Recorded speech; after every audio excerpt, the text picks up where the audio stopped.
Live from Homer Buzz Ostrom Stadium on the campus of Sierra College. Touchdown Productions, celebrating 15 years of local sports television, is proud to present Wolverine football. Today, in their first home game of the 2011 season, your Sierra College Wolverines take on the Butte College Roadrunners. It's opening day at the Buzz in front of the Wolverine faithful, and all of the football action starts right here, right now. It's your NorCal Game of the Week. The Sierra College Wolverines open their 2011 season today under a beautiful, warm summer afternoon in Rockland, California, as they take on the Butte College Roadrunners from Oroville. Good afternoon, football fans, wherever you are across our worldwide audience. This is Marty Mortensen, the voice of Touchdown Productions, and along with veteran announcer Rick Ellwood. Our producer-director inside the Commander 2 is Gil Dominguez, and of course, the rest of the Touchdown Production sports team has made their way to Rockland for our first ever telecast of Wolverine football. Pretty exciting here, Marty, as the fans are filling in the Buzz, as they call it here at Sierra College, and looking forward to a rebuilding season for Wolverine football. Last year was a tough one for head coach Jeff Tisdale and the Wolverines as they came off a disappointing 0-11 season, just ravaged by injuries in some of their key players. But this year they've retooled their offense. You're going to see a little bit of two-man running back instead of the one-man offense they've been traditional with, and they're looking forward to presenting a powerhouse team this year to go after the league championship. As for the Butte College Roadrunners, they are led by head coach Jeff Jordan as he begins his 14th season at the helm of the Roadrunners, which features players from all around the country and the world. Hey, Coach Jordan's got a pretty good history here. He developed the talents of a guy named Aaron Rodgers, who ended up winning the MVP for the Super Bowl last year for the Green Bay Packers. And that certainly opens up a lot of doors and draws a lot of the athletes from around the country that want to come to Butte College and kind of play to develop their career. So he's a story guy. He's in his 14th season at Butte College, and got a great program, a great history. They're coming off of a 9-2 season, 2 tough losses. They could have gone undefeated, but Butte College is going to be a handful for the Wolverines here today at Sierra College. And we at Touchdown Productions are happy to bring you your first ever telecast of Sierra College Wolverine football.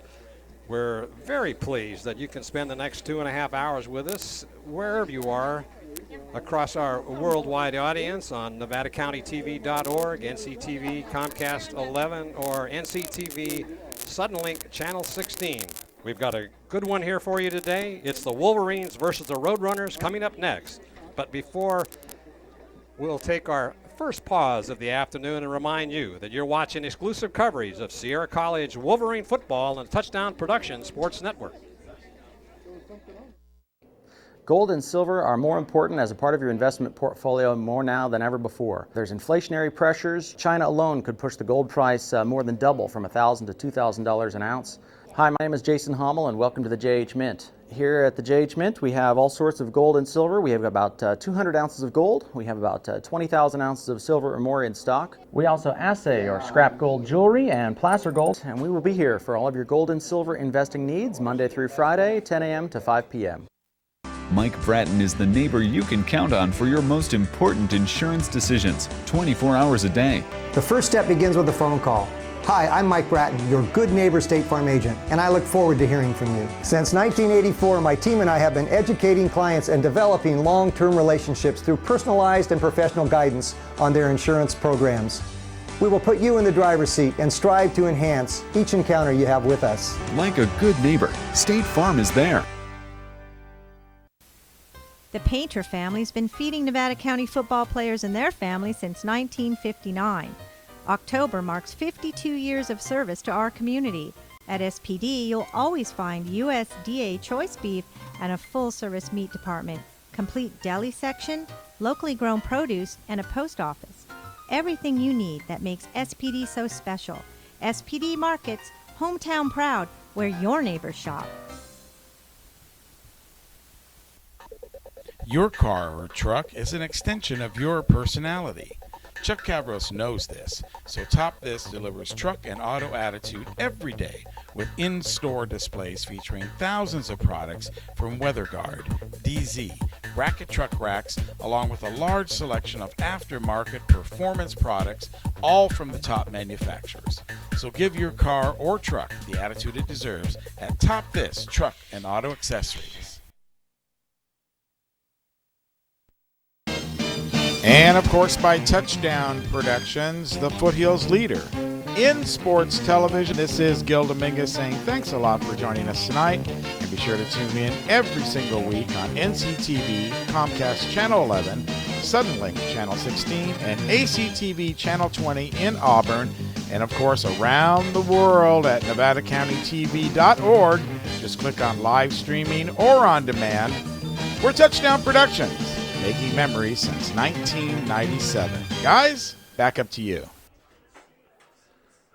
Welcome to Wolverine football here at Sierra College in Rockland, California. Marty Mortensen along with Rick Ellwood saying thank you for joining us here this afternoon on this warm and sunny, partly cloudy day, and we're looking forward to a big game today.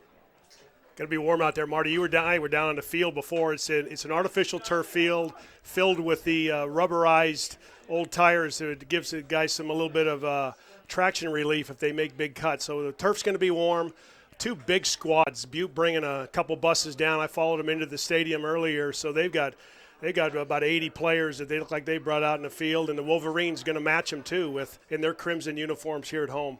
Yeah, we're looking forward to an exciting game this afternoon, and it's the teams are starting to come on the field and warm up. Sierra College is still in the locker room going over some last-minute instructions as they've got a loss to recover from last year against the same Butte College team. Yeah, last year they came out opening game. They were fully staffed with all of their strength of their players. Obviously, they had injuries all throughout the year.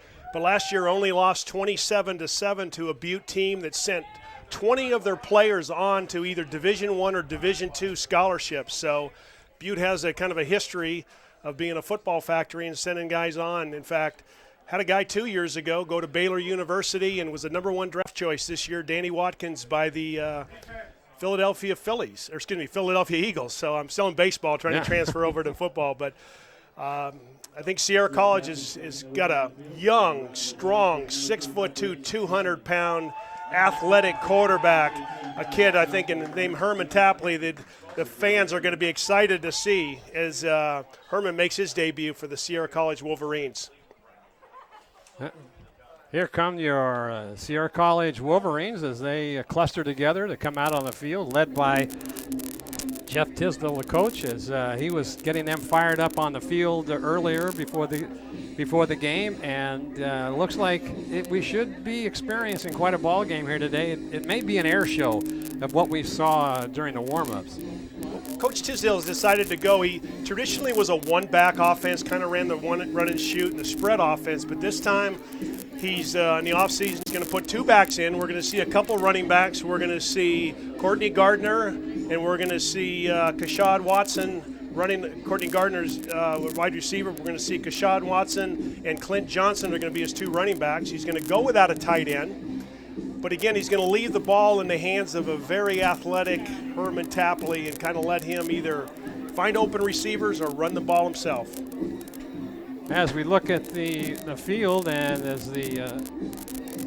some of the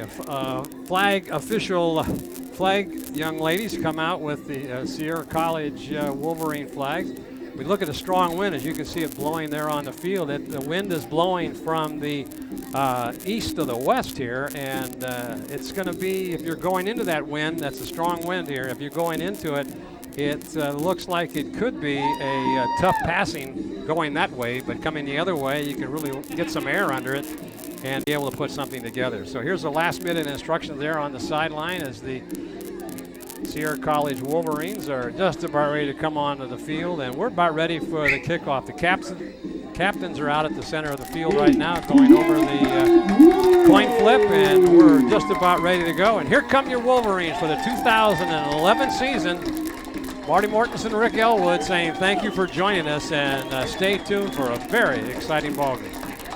Marty, here, pretty strategic move by your captains. Number 35 is Brandon Kellerman. Number 66 is Brian Gates. And number 85 is Joe O'Gorman. So if you win the toss, do you want to take the win or do you want to go against the win? What do you want to do, depending on what you know about Butte College's offense?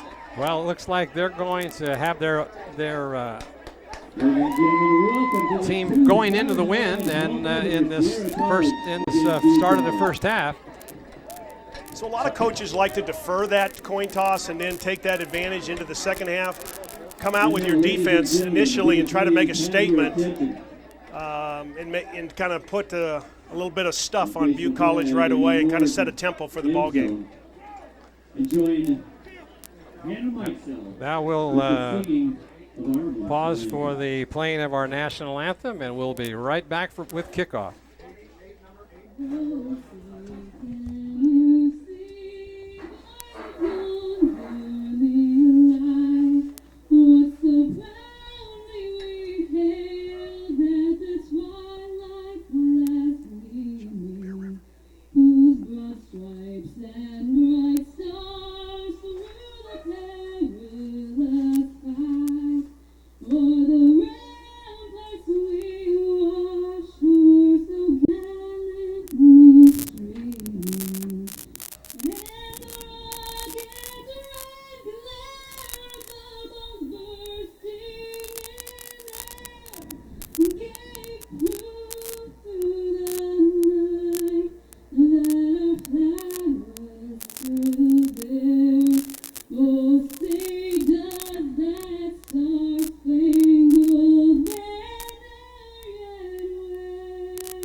Nice rendition.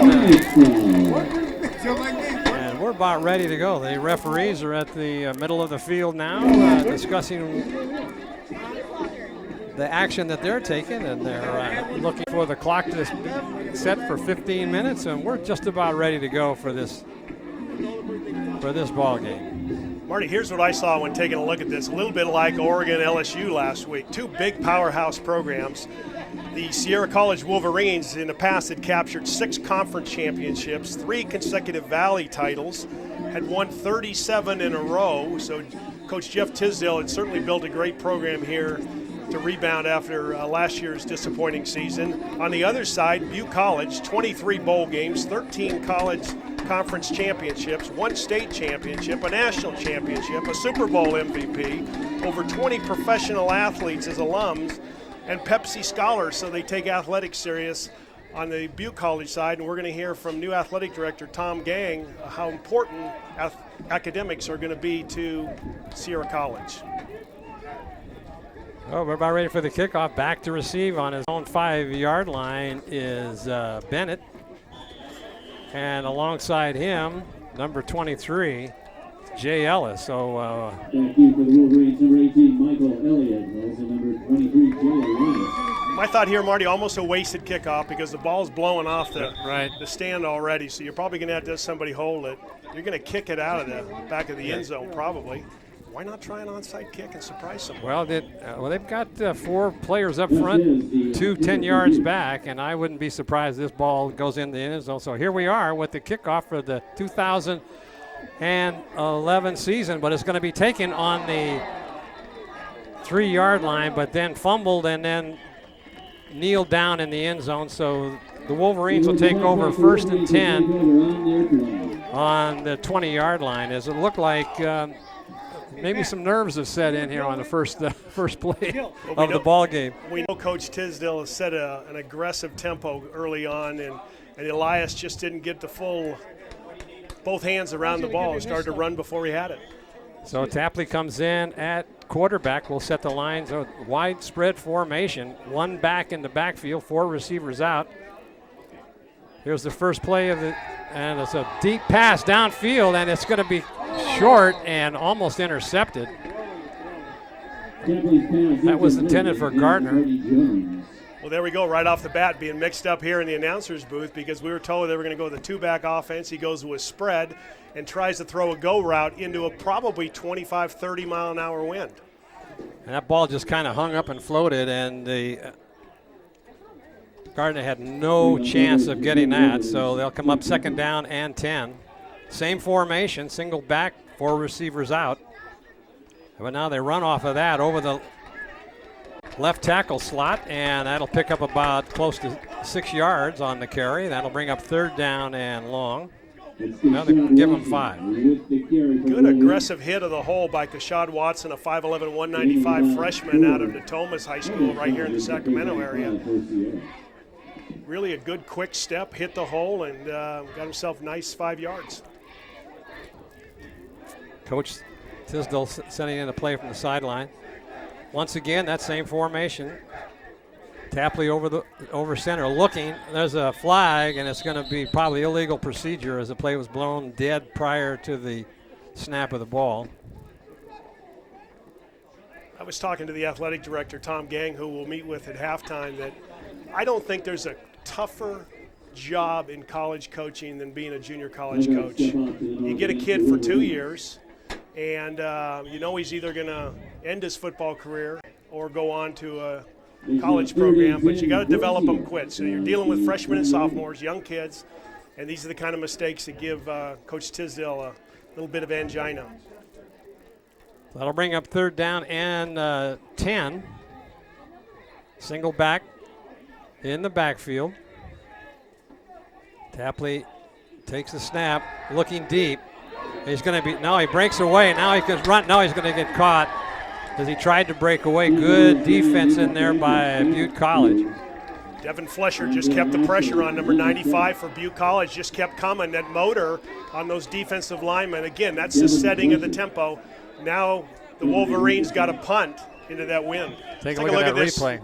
Watch Flesher just keep coming and not give up on Tapley, bring him up from behind and cause a punt. So, the kick off the side of the foot. And it's going to be a short kick and into that wind. The ball's going to be spotted on the 32-yard line of the Wolverines. Kill the mic.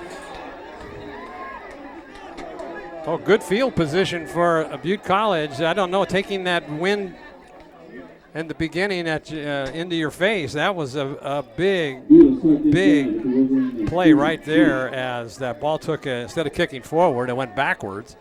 And so the ball rests on the Sierra College 32-yard line. So they've got to set that defense and see what they can do against a strong Butte College team. Yeah, advantage Butte, no doubt about that, especially with field position. So Ramirez comes in, 3 receivers out to the right. Single back in the backfield. And I don't know what happened. Oh, good fake. Look, sure faked me out. I thought the ball was on the ground. That was a different play. I don't think I've ever seen that before. Rick, what do you think? Well, he kind of just sucked in the defensive backs thinking he was going to hand it off underneath. Trouble is that the tight end was wide open up the seams, and Ramirez just couldn't get him the ball. It could have been a touchdown for Butte College. So watch this. He just tucks the ball in, almost like they're going to do the fumble-rooski here. He just kind of tucks it in. Maybe you think the guard's going to come back. The guy's cutting in on a fake fumble, and then Ramirez just tries to throw a dart instead of putting some air up underneath it. And again, probably the wind caused some problems for his throw. So I formation, handoff to the running back. He picks up some yardage. And everybody's missing tackles. He goes all the way in for a touchdown. Butte. 4 tackles were missed going over that right side, and boy, that was a quick score. I couldn't see who the ball carrier was. These numbers are hard to pick up. Looked like Craig Jeffrey, is what I saw there, or Tremaine Dennis, I think is their leading running back, a 5'11", 205-pound sophomore out of Dickerson High School in Jersey City, New Jersey. But I'll tell you what, number 27 for Sierra College, Keith Block, had a good shot at him on an inside-out tackle, and the running back just shedded him and kept going to the end zone. Well, there was a snap back to the to the kicking team for the extra point, and the ball was dribbled along the ground, but the holder was able to scoop it up, put it down, and the extra point was good. So very quickly, from 32 yards out in just 2 plays, we've got a 7-0 score in favor of Butte College. Now the challenge for the Wolverines and Coach Tisdale is you've got a tempo, you got some momentum going against you. You got a young squad. You're trying to address a lot of things that happened last year and turn the program around. And guys are starting to question themselves even early on. So the challenge is kind of putting a good offensive drive together here now and taking it to Butte College. So Elliott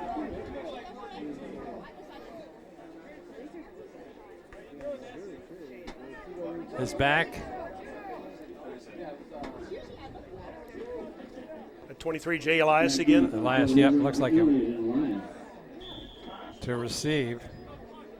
I wouldn't be surprised if this goes into the end zone. On a warm, dry, windy day like today, you don't want to have a team come out and only get 2 plays to score on you because they're not even out of breath, and then they're up 7-0. Here's the kick. Fumbled again, but he picks it up. Elias is going to try to get to the outside. He breaks away from a couple, but gets out to about the 20-yard line where the Wolverines will take over 1st and 10 from their own 20. Good coverage in there by Butte College.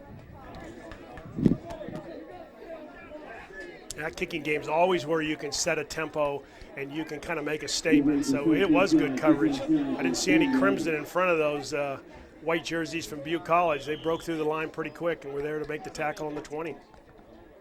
I guess about the 20 and a half, huh? Yeah, about not quite to the 21-yard line. So once again, that spread formation, 2 receivers out to each side, single back in the backfield. Tapley on a quick handoff up the middle, and that goes nowhere. And they're saying they may have recovered the football, and the ball was blown dead. It's like the referee's coming in from the side saying he's pointing down like where it's probably blown dead. I'm seeing 2nd down. What a tenacious drive by the defensive line. So it looks like they are giving it to Butte now. Well, the referees are discussing it, whether he was down or not. We didn't see how the ball was removed out in that pile, but there's a discussion going on, and let's see if they're going to give it to. Never trust the opposing players when they're pointing in a direction. They are usually a little biased, and about 95% of the time. Now they're going to give it down on the 20-yard line, inside the 20. Let's see who they're going to spot it on about the 18-yard line. Well, once again, good field position for the Roadrunners. Yeah, I saw great pressure again by Devin Flesher, number 95 from one of the Roadrunners, and it looked like number 98, Tim McDonald, also crashing into that offensive line and just blowing him backwards. Running back barely got his hands on the ball, and there's defenders tackling. So a little mix-up in the defense, shifting around as they send out 2 flankers out to the left. 2 backs in the backfield and a handoff again. Whoa. Met right there in the backfield for a big loss back to the 24-yard line. Nice job by John Talbot just breaking through a linebacker. He's 6'2", 210, a sophomore from the local Bear River here. Watch John just break through the line, number 42, elude the fullback who tries to block him, gets inside and makes a statement tackle and drives the running back back. His brother is playing this year on the Bear River squad that won last night 42-0. High formation. This is the play they scored the touchdown on. And they fake it, rolling out, getting away with a man open in the end zone. It's going to be, let's see if they call it a touchdown, or was he out of bounds? No, they are signaling touchdown. Good pressure by the defense to force the quarterback out of the pocket. Ramirez just rolled out and had two receivers in the end zone and completed it to. Good footwork by Ramirez, just kind of keeping the play alive and getting to the perimeter and then squaring up his shoulders, finding that receiver open in the corner of the end zone. Another low snap, but it's up and good. So with only with 11 minutes and 40 seconds left to go in this first quarter, two quick scores by the Roadrunners and trailing 14-0. They're going to have to step it up here as they get ready for their. Here's the kickoff. Here, look at Ramirez right here. Nice fake inside. Lets the fullback kind of rides him.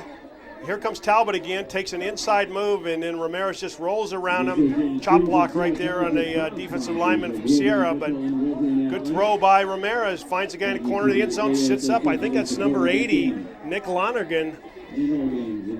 I couldn't tell. Was that 88? The numbers are so hard to read. Hard to read, but anyways, a good route by the receiver. Gets to the corner of the end zone, sits up, waits, and makes a nice reception. Good throw by Ramirez. So, Marty, you're in a little hole. You got 11:40 left in the first quarter, and you're down 14-0. And you haven't gotten anything working yet. They're going to have to step it up a little bit here. They want to get back in this ball game.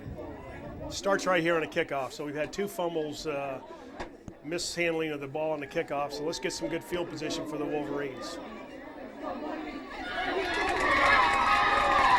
They got the big coming back. Whoa, he's upended at about the 25-yard line. Nice tackle in there. That looked like number 9, Nolan from Butte. That freshman quarterback A.J. Bennett received the ball, number 16. And got it up 5 or 6 more yards than they've been used to so far. Best field position they've had in their 3 possessions in the first quarter.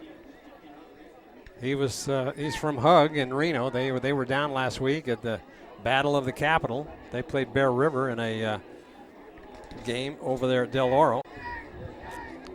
So now we're going to see a little two-back. Yeah, they got an I formation.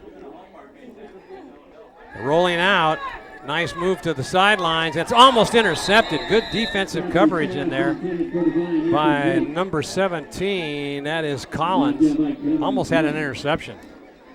Good position. As soon as the ball was thrown, he breaks on an angle towards the sideline, takes a better route to the football than the receiver. So watch 17 just cut up underneath right there. Receiver's a little deep. 17 almost makes a pick. Going out of bounds, knocks it down.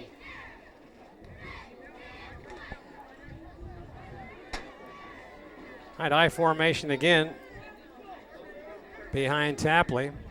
So far, Sierra College hasn't been able to move the ball, and once again, nothing over the left side. Trying to go over left tackle, stopped immediately at the line of scrimmage. You can look pretty smart as a defensive coordinator when you're up 14-0 in 5 minutes into the first quarter of your opening game. So he's just bringing pressure on the defensive side of the ball and tries to cause some disruption on the Sierra College side, and it's working at this point.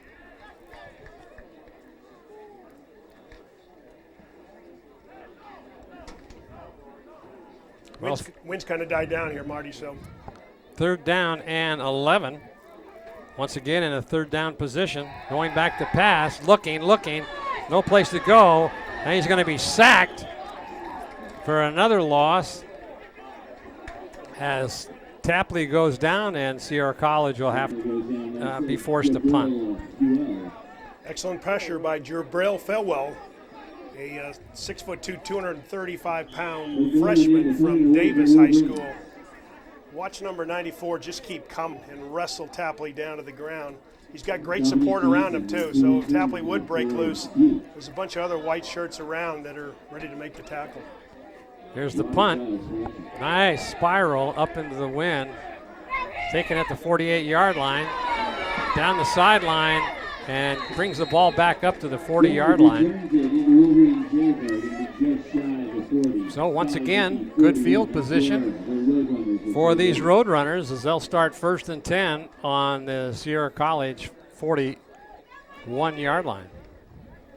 there's some amazing stats in football that if you start, the further back you start, obviously, towards your defending end zone, the less chance you have to score. When you're across the 50-yard line, like Butte College has been, your odds go up to like about 70-80% of scoring, and Sierra College is certainly putting themselves in a hole with field position.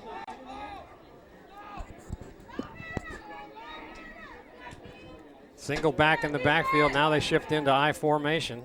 2 receivers out to the left. Handoff. Fullback straight through. Picks up a couple. Good defense in there by number 35, Kellerman. Very good job. Good stop. Good forehead on the thigh. And number 23 for Butte College had nowhere to go. Tremaine Dennis.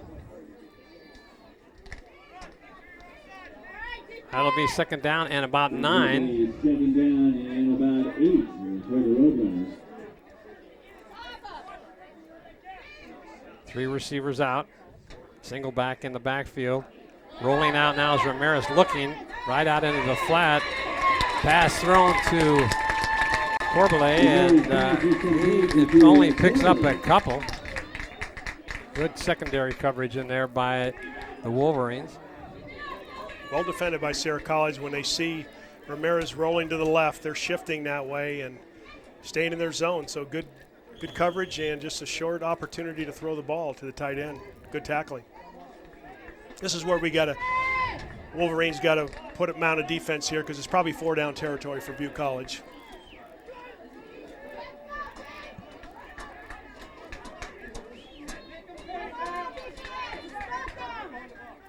Three receivers out. Right over the middle, intercepted. He could go. He's got one man to beat. Is he going to get a block? He straight arms Ramirez, and then coming in behind. That'll fire up the crowd as Kellerman comes up. He made a good defensive play earlier, and now he picks the pass off, takes it all the way down. That could be a game changer right there. Momentum shifts so quick in these kind of events, and especially when you got young freshmen and sophomore kids. Great move by Kellerman to stay in his zone and read it and break on the ball and make that interception off of ill-advised throw by Ramirez. Just stepped right in front of the receiver, picked that ball up and headed down the sideline. Had one man to beat, and that was Ramirez, but he was caught from behind. And with 8:22 left in this first quarter, the Wolverines in good position here on the 22-yard line of the Roadrunners. Looking to pass, 4 in the pattern, a little screen pass. Picks up a good block, takes it in down to about the 5-yard line. That is Watson. Boy, a heads-up call by Coach Tisdale or the offensive coordinator. They're getting such pressure from the defensive line of Butte College. Why not let them come, let them go, run a little screen pass. And number 22 took it. Kashad Watson did a nice job. And I'm telling you, he paid for it on the other side. He did. Though. The Butte guy tattooed him. Oh, they spotted it at the 8-yard line, so it'll be now 1st and goal. Widespread formation, single back in the backfield. Tapley over center looking for the handoff over the left side, and that goes nowhere. They haven't been able to only run that play once so far to pick up any big yardage. That right side of the Roadrunners line, defensive line, is very good, very solid. And they're just coming. They're pinning their ears back and coming. They're not afraid. They got coverage behind them. They're just told to penetrate, ruin running lanes, and get to the football. Well, here we go. Plays in. Oh, the end around, and that's 18.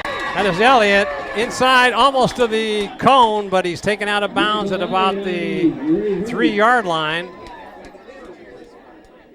He tried to stretch it out over the cone, but just couldn't do it. That was a good end around.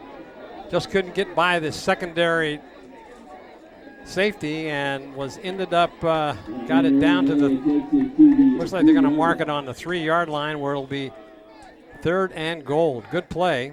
Well executed by Sierra College. A good call, the reverse. It looked like he was, Marty, he looked like he had a wide open trail to the corner of the end zone, and then The Butte defender took a good angle and forced him out of bounds there on what, the 3? Down on the 3-yard line, 3rd and goal, I formation. Tapley looking over the defense. And it's a handoff over the right side, and that closed up in a hurry. Yeah, the game that's being won right now is in the trenches, and the defensive line for Butte College is certainly handling the offensive line for Sierra College. Yeah, they're going to come in and attempt a field goal as Coach Tisdale wants some points on that board. They got to take advantage of that interception. Couldn't punch it in, got down to the 3, but they are looking at putting 3 points on the board, and doing the kicking is Warren. Good snap, put down, up, and hooked around. No, it's good. He went off to that it went left. It was hooking all the way. No good. So wow, it looks like it was right in the corner. That's what I thought too. And tough angle for you and I, yeah. Marty, but looked like he just put a little too much hook on it, trying to drive it into that wind. Sometimes you try to overkick. So a interception, and Sierra gets the ball down to the 3-yard line, but could not come away with any points. So they're in for a tough afternoon here at this rate. 6:03 left to go in this first quarter, as the Roadrunners come back out onto the field. Always disappointing when you get the ball to your offense and they just don't get it done for you. But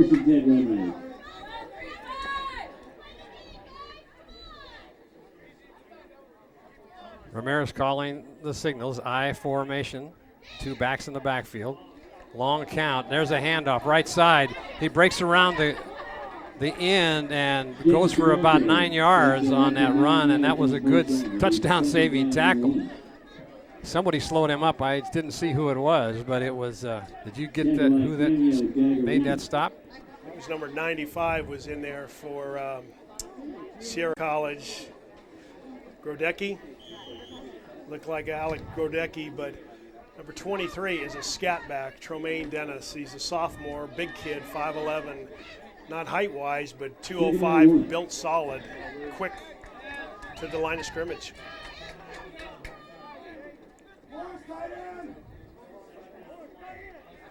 Once again, fake handoff, trying to look deep, no pressure. Now he's going to get pressure. Coming in and making that stop was Tony. Throws him for a loss. That'll bring up 3rd down and about 7 yards to go for a first down. Let's take a look at that replay of that sack. Good penetration. Defense just keeps coming. It looks like Ramirez has plenty of time, but the defense keeps coming. He probably should have released it a little bit earlier. It looked like he was going for a long pass and just didn't develop for him. Nice job by Tony. Good secondary coverage. That sack could probably go to the secondary on that one, because they made Ramirez eat that ball for a long time. So 3rd and long.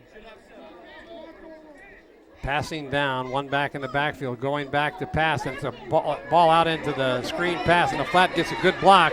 He's got the first down, going down the sideline, taking out at about the 49-yard line. Big play. That's a nice screen play. Good call, trying to offset the pressure coming from the Sierra side, just like Sierra was doing earlier on their screenplay call to Butte. So watch this set up. Ramirez just kind of waits for the Tremaine to clear.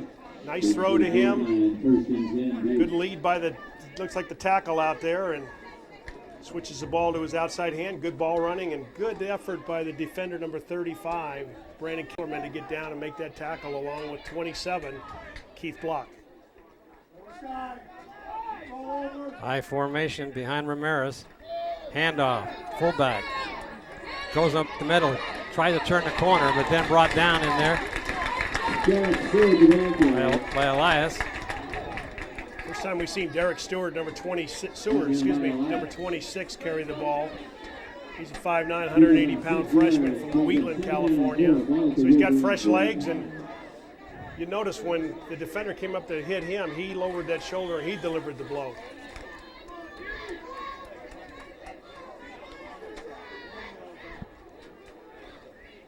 That brings up second down and about 4 yards as the Roadrunners continue to move the ball down the field.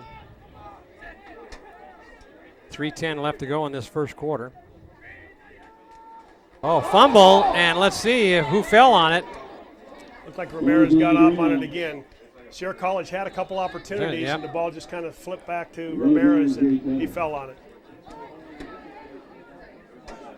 So hard to distinguish that play, Marty, between the fake fumble play they did earlier when they tried to hit the tight end up the seam where Ramirez threw it a little short. And I think it was their first play of the ball game. It was. Third down and 4. So third down and 4 yards for the Roadrunners. So I think I see now Wes Christensen, number 88, who just came in the game. I think he was the wide receiver that caught the touchdown pass, the second touchdown by Butte College earlier. As you said, those numbers are a little difficult to read. They're washed out. Now let's see, timeout's going to be called here.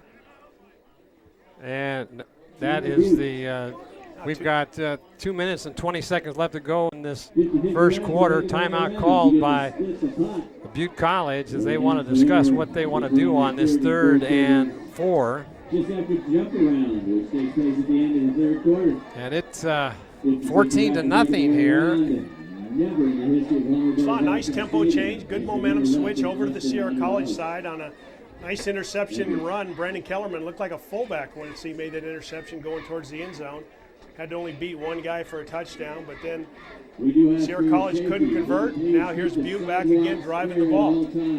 Probably in 4-down territory. I wouldn't be surprised. They've been moving that ball with just the exception of a couple of busted plays, but the defense is starting to pick it up a little bit for Sierra College. Toft is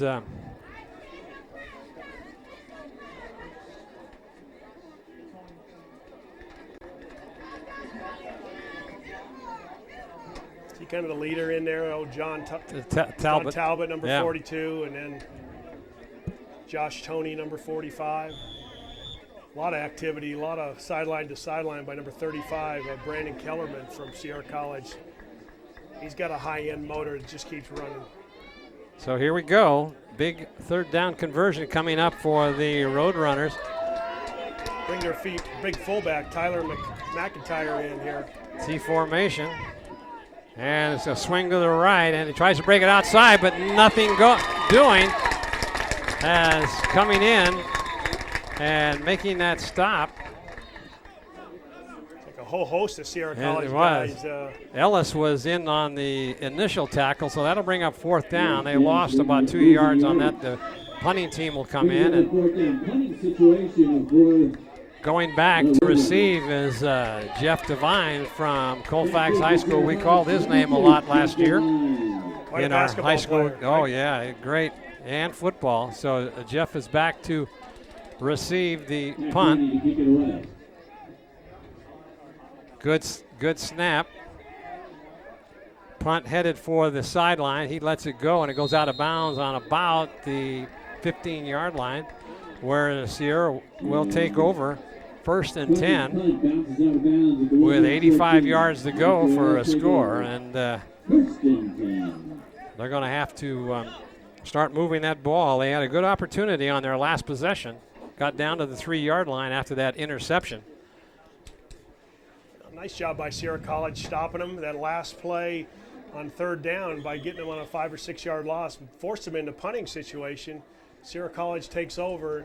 Let's not forget they've been doing all this offense into a pretty stiff win. So with 1:30 left in the first quarter, when the ball switches the other way, probably be advantage Sierra College.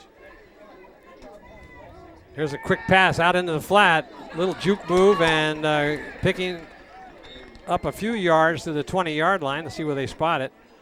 That was Elliott again, Mike Elliott on that reception. Picks up about 5 yards. It'll be 2nd down and 5. Good read by Matt Phipps on the Butte College. Read it, saw it go into a quick screen, got out there quick, did not miss the tackle after that juke step by number 18, Elliott. Single back in the backfield. The illegal procedure again as they picked up 5. They may lose 5. Gosh, I was almost to say the dreaded thing of the announcers never should say. We haven't seen many penalties, and there we go, Marty. It's like never say a guy's got a no-hitter in the 7th inning, right? You just sit down at the end of the bench and be quiet. Yeah. So It's been a well-played game so far. That is the second illegal procedure on Sierra that brought him back 5 yards after they had just gained 5. So they giveth and taketh away here as it'll be now 2nd down and just a little over 9. Passing opportunity, quick pass, out again to the left side. Little juke move, gets back that 5 yards. So that'll bring up 3rd down now and 5. Well, I like what Coach Tisdale's calling here. It's good, high percentage passes, trying to get his young freshman quarterback, Herman Tapley, into a little bit of a throwing rhythm. He's going into a pretty stiff wind. So good, high percentage throws, gaining 5 yards. If you don't give it to him on an illegal procedure, you got a 1st down if you're Sierra College. They may let the clock run out before they run this play I guess they're not going to. The clock's down to 6 seconds. No, I think he's just going to delay it over. There's the horn for the. No, they got the play. Oh, almost intercepted. Boy, look like an ill-advised throw behind number 81, Josh Griffin, who broke to the post. It looked like he was open, and Tapley just hit him. Now, here's the hard thing: is you got to punt unless the clock ran out. So now you're going to have the wind at your back punting. Well, I thought the clock had run out prior to the ball being snapped. I thought they were going to wait for it when you put the wind in your favor. And these are the things that'll mature with a young team is you'll let the clock run out. Tapley was probably supposed to let the clock run out. Didn't look up at the play clock. Snapped the ball at 2 or 3 seconds and kind of rushed the play. They would have been better advised to come to the sideline at the start of the 2nd quarter and kind of get a play to go. And so, but those are the things that happen when you got a young freshman out of the Fort Jacksonville area from Florida here to Rockland, California. Well, you ought to be used to this this humidity and high temperature. But once again, I thought for sure the clock had run out. Marty Mortensen along with Rick Ellwood saying thank you for joining us here today on our inaugural show for Sierra College. And it's a great opportunity to see this high caliber football in our area, and a big crowd out here today on a warm day with a little pretty hefty wind blowing, but now the Wolverines will have the wind at their back, and let's see what happens there, Rick. Nice place to set out and do a punt, right, with it at your back. This is where your percentages pick up if you're a punter. High snap over his head is probably going to be a safety if it goes out of the end zone, and it is. He kicks it out.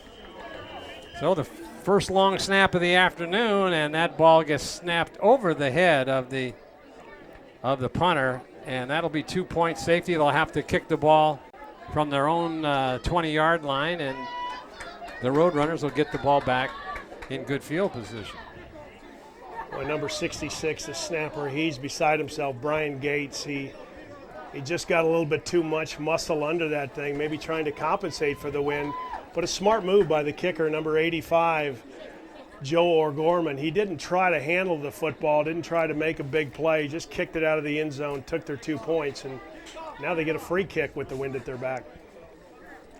But again, advantage Butte College. They seem to be just doing everything right. Exactly. Causing the mistakes for a young Sierra College Wolverine team. And Coach Tisdale is calling everybody together. He's a little bit frustrated. He's not seeing the kind of tenacity or the kind of effort that he needs from his players that have won so many championships at Sierra College. He'll be having a stern conversation with the troops down there at the sideline. He's brought them all in. I wouldn't be surprised if he makes some wholesale changes to the player that go into this game, because he's kind of hot right now. He's just challenging the kids to say, listen, I don't see your heads in the game. This is what we talked about early on. We knew we were going to play an aggressive, tenacious, good football team in Butte College. But right now, they're in your helmet, guys, and you got to start taking control and stop making mistakes because we're killing ourselves. And he is fired up. Yes, no question about that. He's walking the sideline.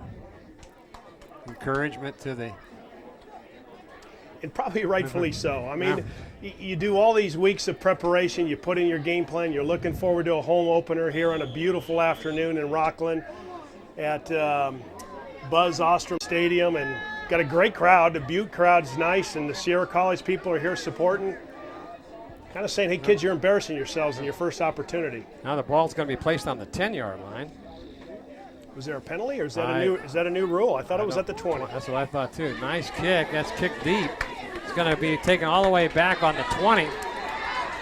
Got plenty of room, and he gets by a couple of guys, and coming up and making the stop was Millington, as he kind of saved some more big yardage being run off. But once again, Butte College will start in great field position on their own 45-yard line.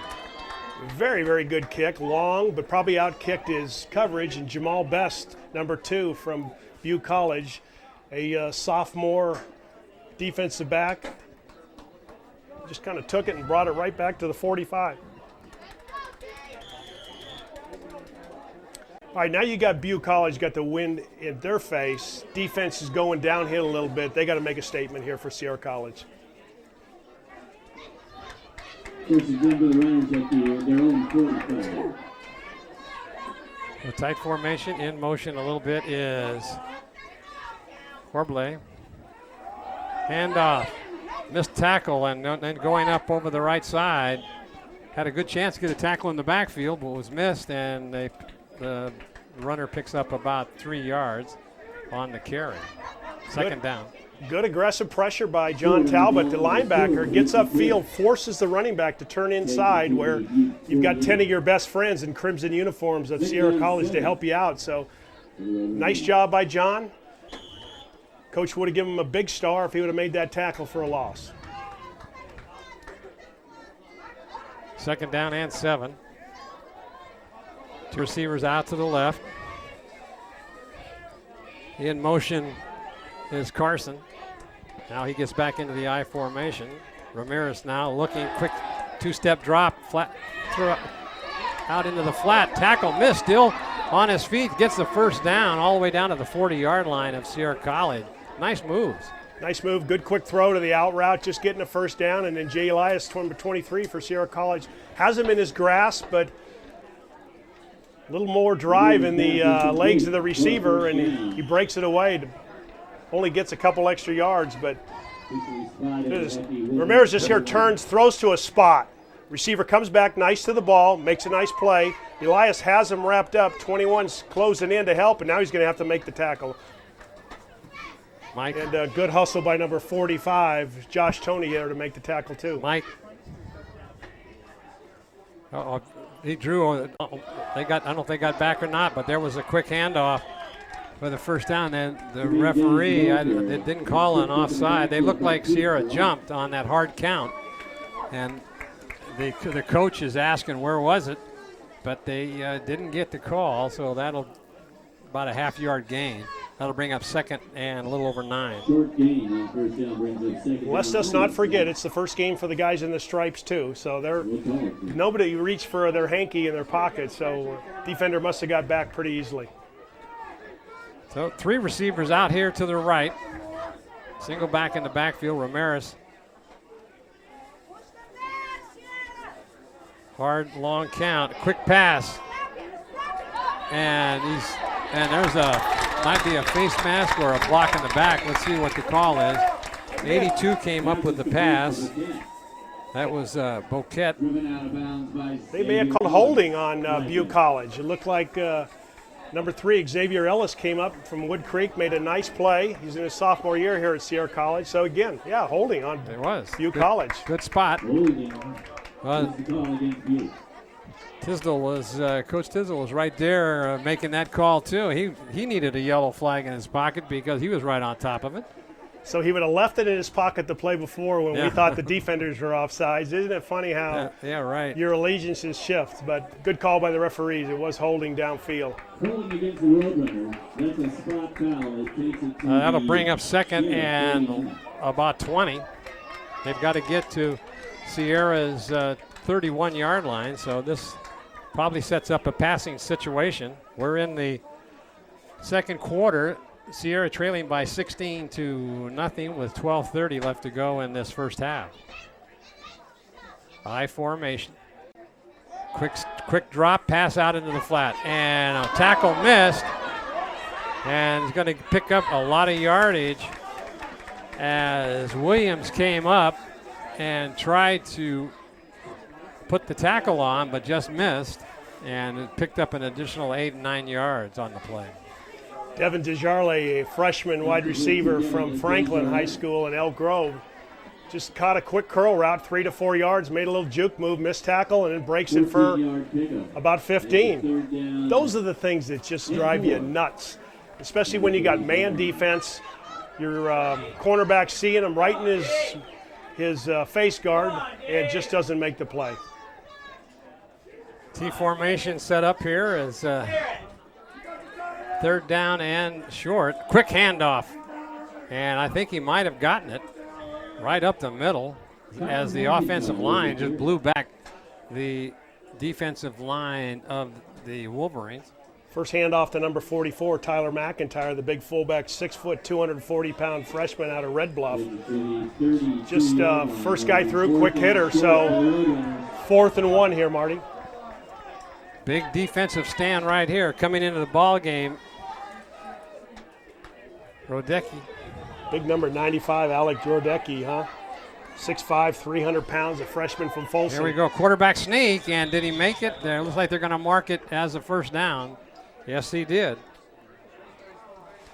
Good smart move by Ramirez. He just kind of lets the line of scrimmage take off, takes a step to the left, and follows his guard. He doesn't try to take it straight up where you know there's going to be a lot of contention and traffic. Just waits for it to clear a little bit. Probably a pretty good move by a sophomore quarterback. So the ball is spotted on the 30-yard line. It'll be 1st and 10 as once again the Roadrunners are on the move. 2 receivers out, 2 backs in the backfield. Ramirez calling signals. Handoff, fullback, right side, and he's going to be brought down. A nice tackle in there by Morris. The freshman from Laguna Creek came up and made the stop for Great. just a yard gain. Good read by Xavier Ellis, too, to support Morris, and both those guys on a tackle, bringing him down. It looked like he was going to get to the perimeter. Number 26, Derek Seward, looked like he was going to maybe have a few more yards. So good defense by Sierra College there. Good aggressive move to the football. Well, they spread it out here on 2nd and about 8. Now they shift the running back to the line of scrimmage. Long count. Got to watch a screen pass here. Quick pass out into the flat. Got his man one-on-one and coming up and making the stop, but enough for the first down, and that gets the ball all the way down to the 15-yard line. Williams came up and tried to make the stop, but he's being outmatched in there by the heavier wide receiver.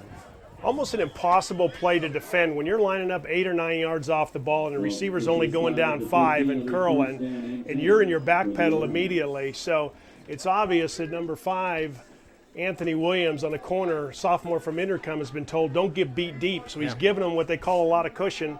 It's easy pickings for Butte College.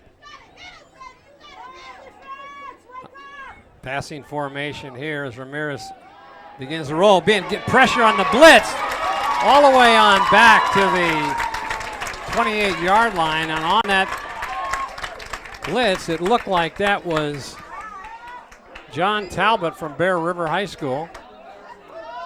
Take a look at that replay, see if it was Talbot. It was Talbot. 42 just pins his ears back, got great support by number 91 too. Nate Livingston kind of sewed up Ramirez, so he had nowhere to go, and Talbot with great pursuit finished it off. Second big tackle for a loss on the blitz by Talbot. Yeah, you got to crowd these corner receivers here. Robert Giles has had his way at the top of the screen. Number 6, excuse me. Going back. And now it floats a pass into the secondary and intercepted. No, and then it's dropped. Good coverage in there So Butte College tried to set up the stop and go, a little hook and go.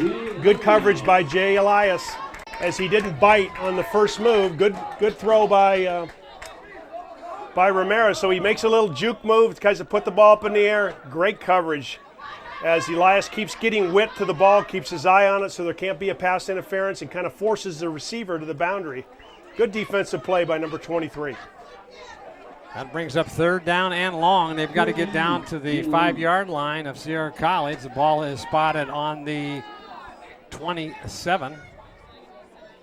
Rolling out now, another big rush again by Talbot on the blitz. John Talbot just playing a whale of a ball game. The sophomore, 6'2", 210. And he is just putting on a blitz in an obvious passing situation. Well, he's got a read at that outside linebacker. When he sees the roll going away from him, he just comes full speed. But watch number 92 here, Jenner Lubinsky, just kind of come in and crush and make a play also. You won't see him in the screen, but he causes something to happen where Ramirez has nowhere to go. So great play by Talbot, good read, good defense. This is fourth down and forever here, it looks like. An obvious passing situation, shotgun. Could be a little quick kick. Now he's rolling out, looking into the corner. The receiver going up for it and almost intercepted by Sierra College. Ellis came over. The sophomore from Wood Creek. And Devontae Morris in there, nice play, kind of went up. Cornerbacks and defensive backs are told to go slap the ball down at the highest point in the arc. And it looked like Devontae did that. And always avoiding the interference. It's always a scary thing when the ball's thrown up like that. So great defensive stand by Sierra College. Tempo and momentum back their way. 7:13 left in the second quarter. Now it's time to start a drive. Let's see if the Wolverines, with that big turn of events there, looking for a pass. And that's caught in there very nicely by Gardner, and he's going to pick up a first down. He just did a little down and out. The ball was right on the money as Tapley hit him right in the hands, and he was able to pick up a first down, and it'll be 1st and 10 from their own 49-yard line. You and I watched Tapley throw before the game. He's got a good, strong arm. He does. And he just let that thing go to a tall 6'3" wide receiver, and the guy, number 6, made a nice play. Well, single back in the backfield. 4 receivers out. Handoff right up the middle. Good opening, and it picks up about 4 yards. Clint Johnson, the ball carrier. I'm telling you, if Sierra College can mount a drive, they can get in the end zone here in the end of the first half. They're only down 16-0. They can kind of make a statement before they go into the half. They seem to have a little momentum and a little up-tempo. Got a hurt player down on the ground for Butte College. See, now they've got a different player personnel package in there right now, as I just noticed that Jeff Devine has come into the game, sophomore from Colfax, along with Gardner. Yeah, Courtney Gardner made that nice catch. Yeah. He's a big kid at 6'3", 215 from – my wife would like this city. She probably want to move here to Hub. That's something the name of the high school up in Reno. That sounds like a place she might want to move to.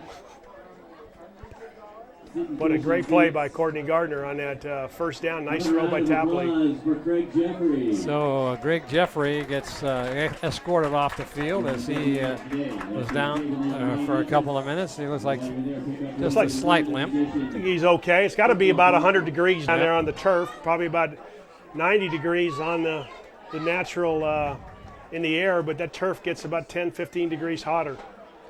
So Herrera in the ball game.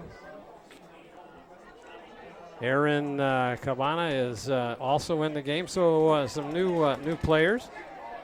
See if they can't generate some offense here as Tapley comes up over center. It'll be second down and about 6 yards to go. Going to pass. Looking. It's going to be intercepted. Oh, nice defensive work in there by Gardner as he prevented the interception. He went on defense right away. Boy, it looked like a nice throw right to the little, what they call a skinny post. He runs that thing. But a good play by the defensive back, just new into the game here, replacing number 2, was just in to replace Incompletion brings up third down. Dominic Johnson. So watch this quick post. Ball at the Butte, 46-yard line. And then Gardner plays good defense, doesn't give up on it. That's what coaches like to see. Mike. Nice job. Mike. All right, here's the going back Tapley again. Looking, he's got a man open. That's going to be intercepted. And that is number 24 for Butte. That is Swain. And that was right in his hands. Well, again, he tried to get just a little too much air underneath that. Jeff Devine was running a little seam route. Looked like he broke open for a middle, in the middle, broke open for a minute, and Tapley just put a little too much air under it. And a great play by Swain just to play his defense, stay in his zone, and then break to the football. And Swain's no small kid either. At Mikel Swain at 6'4", 205. That's a big defensive back. He stepped right in front, picked that ball up. So what looked like a promising drive here with 6:18 left to go in this first half. Sierra turns the ball over once again, and now the defense has got to set the tone again. Different formation than we've seen all day, and there's a handoff to the back, working his way across for about 2 yards. I have a real hard time with these numbers. They needed to do something with either put darker rims, border around the numbers, because even the TV has a hard time to see them. So to the mothers of Butte College, if we get their names wrong, it's not our fault, right? Right. It's the uniforms. They need to go to a designer like who gets the Oregon Duck uniforms and get a little depth. But I don't think they need those. good defense by Marcus Spires, number 21, who kept after the ball carrier last time for Sierra College, making a nice tackle. In motion is Carson, and he stops. Now a handoff, left side, big hole, opened up. He spins his way, and now going down and coming up and making this touchdown-saving tackle was Ellis. Wow, he broke into the secondary and was off to the races. That's Tremaine Dennis, their number 1 running back, a kid from New Jersey, 5'11", 205 sophomore. And, you know, a lot of these kids, Marty, may have had an opportunity to go to Division I out of high school, or they may not have been big enough, but their grades may not have been good enough to qualify for the NC2A standards. So they go to a junior college, play at a Butte, get some great exposure, good football, and then get a chance to go on later. So I formation. Ramirez now over center. 2 receivers out, 1 left, 1 right. Look, quick pass in the flat. The ball's going to be thrown low. Ramirez looked over there at the receiver and found out that he had to get that ball down low, or else it would have been an intercepted. Well, out of the corner of his eye, too, he saw 23, Jay Elias, kind of breaking towards the ball. He knows if he'd have thrown it in the spot it should have been, Elias might have made a pick and gone the other way. So pretty good defensive throw by Ramirez there for Butte College. Spires comes into the ball game for Sierra. Looks a little like Troy Palomano with that hair coming out of the helmet of number 21, Spires. All right, shotgun formation. Good protection, and coming up and putting the stop on that. John Talbot again, just a great read. Tried to be a little deceptive there. Little inside handoff by Butte College, and I'll tell you, Talbot studied well. He's got his game plan down. He knows what he's doing. He's making the right reads, and when he gets there, he's making the play. That'll bring up 3rd down and 11.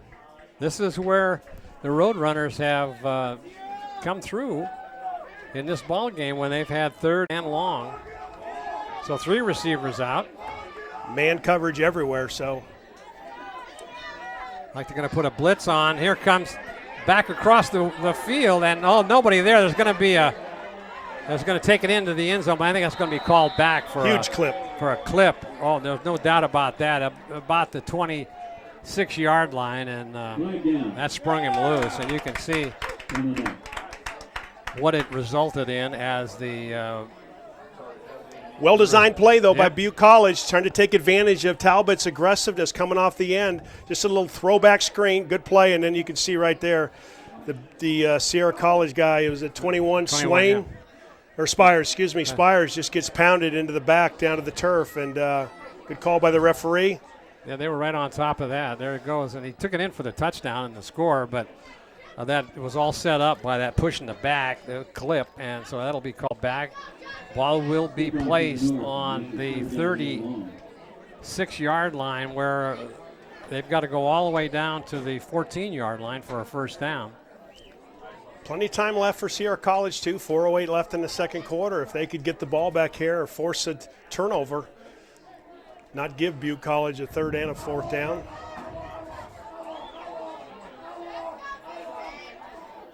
Sierra College crowd starting to get into it a little bit, too. Huh? Yep. Two receivers out here to the right. The referee's going to call a timeout. Oh, they still got a player down over there in the just outside the end zone, so they'll put us. He's being attended to too close to the playing surface, so looks like he's got an ankle injury. I can't see the number. Oh, it's number 11, and that is Carson. Yeah, he's not moving. It looks like they're bracing that lower leg for ankle or, like you said, a sprain or never like to see that. Touchdown Productions for this inaugural telecast of Sierra College Wolverines. Well, Sierra College has got them where they want them now, Marty. Third and about 22, ball on the 36-yard line. Don't forget, be sure to join us next week, as next Saturday at 8 p.m., the Bear River Bruins versus the Wood Creek Timberwolves. And this is going to be really a big, exciting game. Both Rick Ellwood and I will be over at Bear River covering this ball game. Coach Logue and Coach Savoy said this is going to be one of their toughest games of the year as they step up in the division to play a preseason game, a non-conference game. And you can see it all on NCTV, Comcast Channel 11, NCTV Suddenlink Channel 16, and then on the next day, this is going to be another exciting game with the Nevada Union Miners taking on the Chico Panthers, and that game will be shown at 8:30 p.m. on Wednesday. So look for it on Channel 11, Channel 16, or also on the World Wide Web. And we're very excited about bringing you this great football action at the high school and college level. You can see here, Marty, as we are at the junior college level, it's stepped up a whole bit, right? The speed, the aggressiveness, the tenaciousness, the size of the kids, the quality of the plays and the hits have just elevated about 25-30% over what we do in high school. So here's the obvious passing situation. Ramirez going back, a big rush. Now he's gonna run it. Now he passes and just overthrows his receiver as he may have been across the line of scrimmage. Let's see. Yeah, they're signaling. The referee is signaling across the line of scrimmage, and I think they'll decline that penalty, and they won't give them another chance. No, I think you take that penalty. I believe that's still a loss of down penalty. Oh, it is. Okay, well, it's going to be – they signaled fourth down, so. So they'll take the yardage, and they get loss of down. So it's one of those where it's not if or. So it's one of the few left where I don't know why they continue to have that particular play. When you're penalized for it, it's still a loss of down. So yardage and loss of down. I guess they think the quarterback should know better, right? That he's across that magical line. But when you got someone 280 pounds chasing you, I don't think you know better. All right, here comes the punt back to receive. Is Jay Elias. He's down on his own 10-yard line. This punt may go into the end zone. 4 minutes left. He's going to try to kick it out of bounds, and he does. Let's see, and it goes into the end zone, I believe. Yeah, it's a touchback. Boy, a big break there for the Wolverines. They'll bring the ball out to the 20-yard line. I'll tell you, the angle we had on that, I've never seen a ball hit and then go straight up the sideline. Yeah. It looked like a bunt. They didn't know whether to pick it up or kick it out of bounds. But that had some English on it. But good advantage for Sierra College. The Wolverines get the ball on the 20. 3:52 left in this first half. Ball on the 20-yard line. Herman Tapley comes in to call the plays. Devine and Gardner out here to the right and going deep on and it looked like a push, but that ball was overthrown. Looks like he was looking all the way for. Yeah, definitely a go route, but good coverage by Butte. They had a safety on the hash marks who just immediately took off to the sideline. You had the corner bumping the guy. So, yeah, effectively had double coverage in that cover 2 arrangement. And there's only one spot in cover 2 to hit an open receiver, and it's not in the deep route. It's kind of in that opening between the 2 zones. Yeah, mainly right over the middle, but they had nobody in the middle. They had 2 receivers out here to the right. So now going deep again, looking. Now he's going to run. Now he passes. And he throws the ball out of bounds over the head of Elliott. I don't know what they're going to call there. And it'll be, once again. Yeah, he was across the line, and he knew it. That's why he didn't even try to drill it. He just tried to go, I need to unload this football. But he had already picked up about 4 or 5 yards, and he probably should have just kept running. These are the things that a young athletic freshman, a long way from home, these are the things he'll learn. And as they go through film on Monday or Tuesday, the coaches will show him these things, and they'll say, Herman, this is where you have the ability with your size and skill to continue to run the football. You've got 5 yards, continue it. Don't try to make too much happen. Yeah, right. So that'll bring up 3rd down now and 15. So obvious passing situation. Devine and Gardner out here. Now they're going deep again. They got it, and he overthrows his man. He had him wide open in between 2 defenders. Well, I think Thomas Sandoval had a good break. If he could have got the second hand up there, it looked like nice soft touch, good throw by Tapley. Hard there, though. Take a look at that. Again, they're throwing this into cover 2. The deep safety's just right there in the deep zone. Break into that's the only place you can hit that is in that little open zone. It's got to be thrown on a little bit more of an angle. Mike.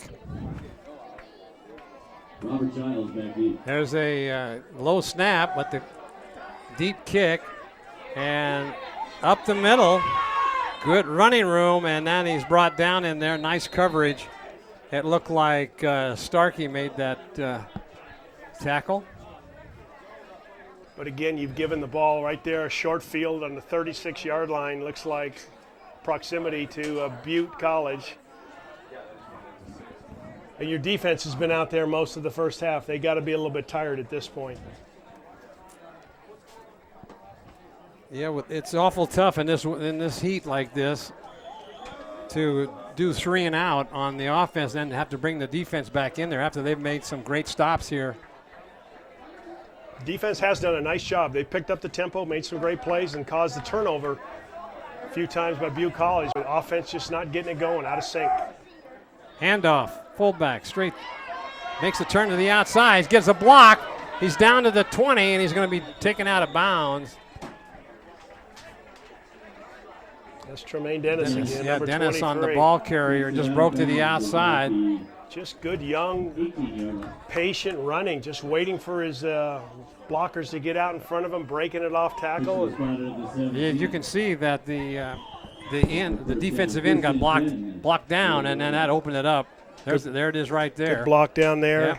Takes his hands off, said, I didn't hold him. Good pursuit by Sierra College. Good block downfield by the wide receiver, and nice run. Talbot came over to make the stop. Now it'll be 1st and 10. Handoff again, big hole.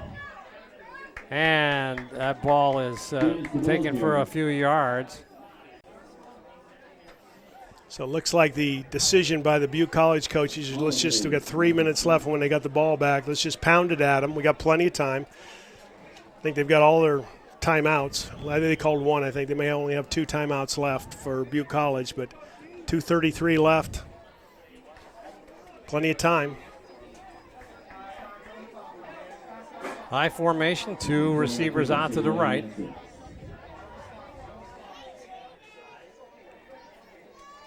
Handoff, second man through, trying to go up over right tackle, and no place to go. Met at the line of scrimmage in there by big number 75 for the Wolverines, and that's Warren, as he puts the stop on that for just little or no gain.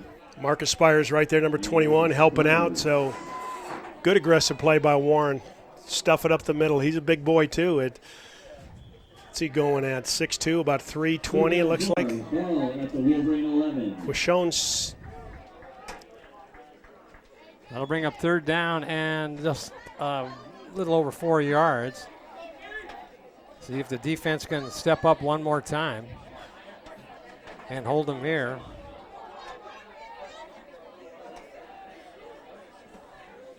Oh, mix up in the backfield, but he's going to turn it in. And he may have made the first down, and he did. That was a broken play as the quarterback went one way and the halfback went the other, and they ran into each other. Now getting up slowly is Tuning as clock continues to run, 1:21.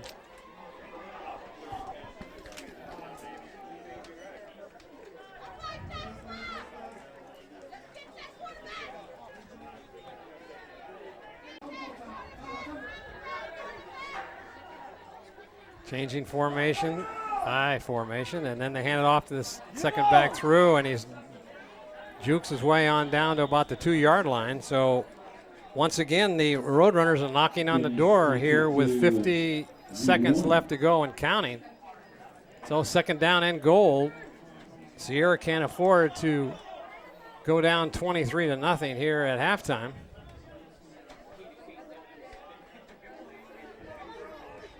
You see the wind out of the sails a little bit in the Sierra Wolverines defensive line. They're tired. They've been out there long. It's hot.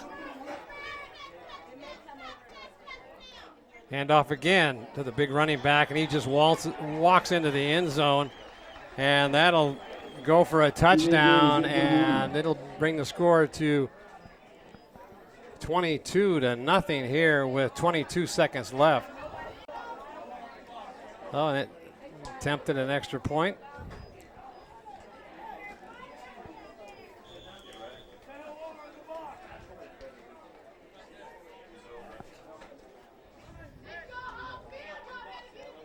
Low snap, ball's put down, and that looks like it curved around and no good. So far, every snap has been low to the holder.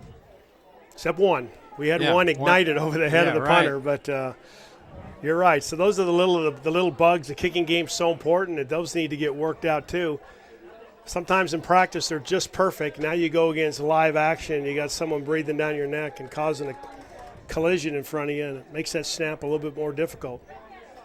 And I don't think the holder ever gets enough credit because they're doing a great job. It's either high, low, or well, he's had to scoop a couple of them off the ground like a shortstop, and they don't use the tee at this level, and so he's had to do quite a bit of work out there just to get the ball down and spotted.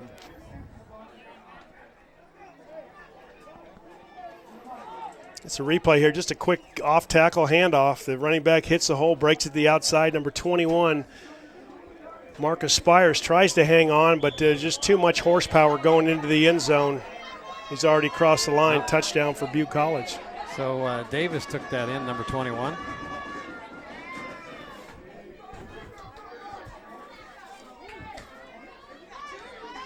Defender. Spires was on the defensive side, so it was 21 DeMarcus Davis on the offense, huh? Yep, looked like it.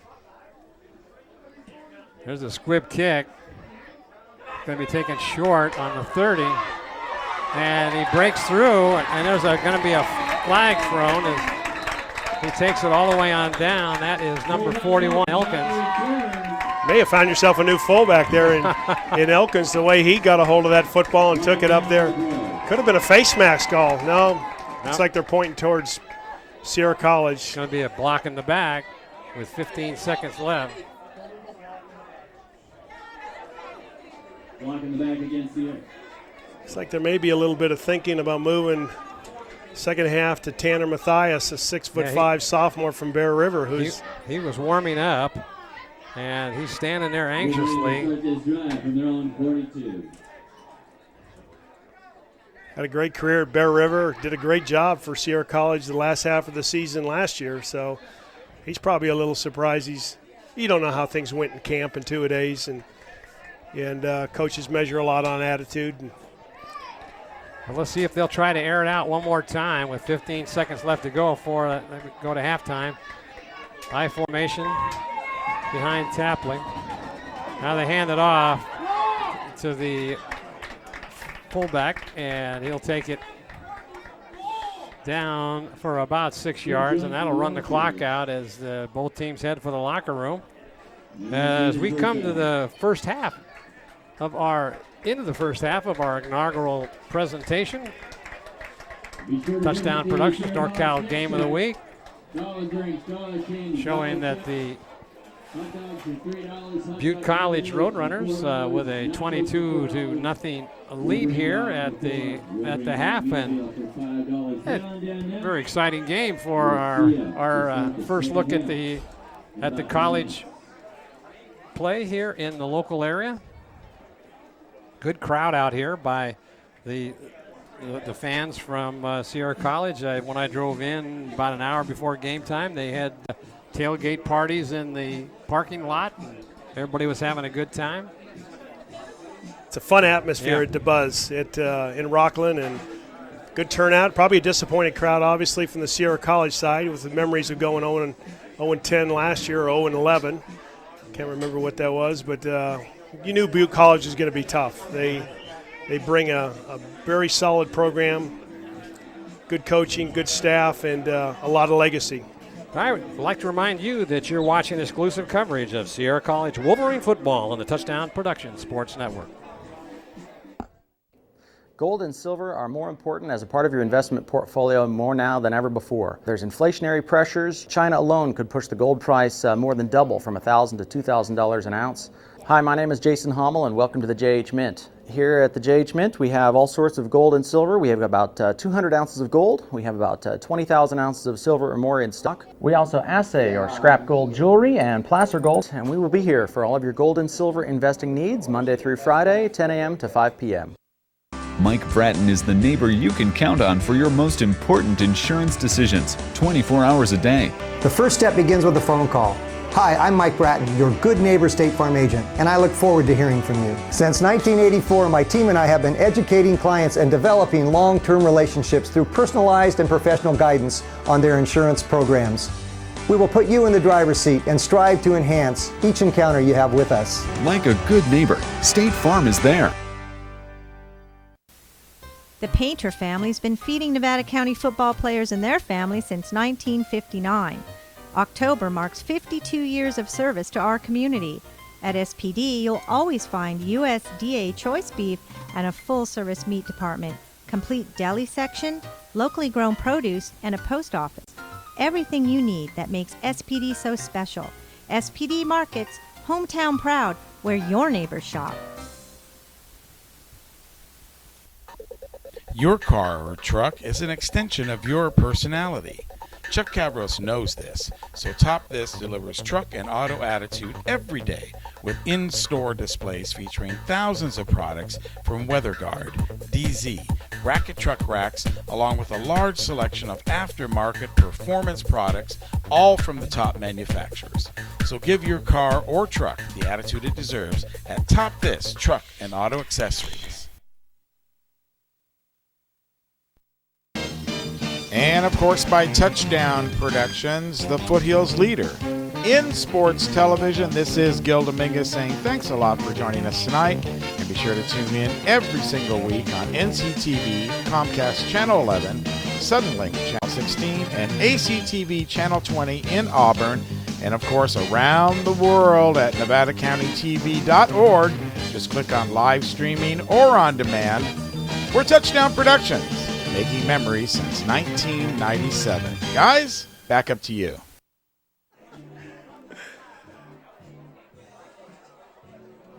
Welcome back to halftime. Marty Mortensen along with Rick Ellwood, and we've got Tom Gang here from Sierra College. And what do you have to say about this game so far, Tom? Well, you know, a couple years ago for cost-cutting measures, what we did is we cut out the scrimmage at the beginning of the year to save money, and it obviously shows with Sierra today. The big thing is when you have a scrimmage, you have an opportunity to see who's out there, eliminate some of the mistakes, but when you go into game one without a scrimmage, it's real difficult to see who can make the plays and who can compete and try to eliminate those mistakes, and that's kind of how it's gotten now without the scrimmage. So we got Tom Gang, the first-year athletic director here at Sierra College. Tom, you had 20 years of coaching, a great history. You're formerly from Mendocino College. This is your first day without a headset on or a coaching game plan. How do you feel from that side, just being an administrator? Well, I think, you never think you're going to miss the game as much as you do as on game day.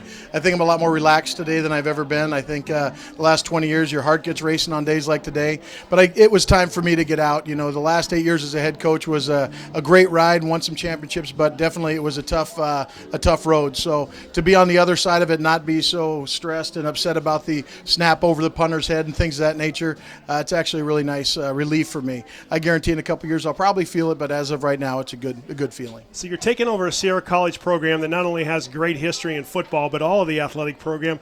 What's the vision that you sold to the president when you came in as the athletic director, and where do you want to take this program? I think the biggest thing about the Sierra College athletic program is it's a tremendously successful program. We're really high in the nation as far as points and things of that nature.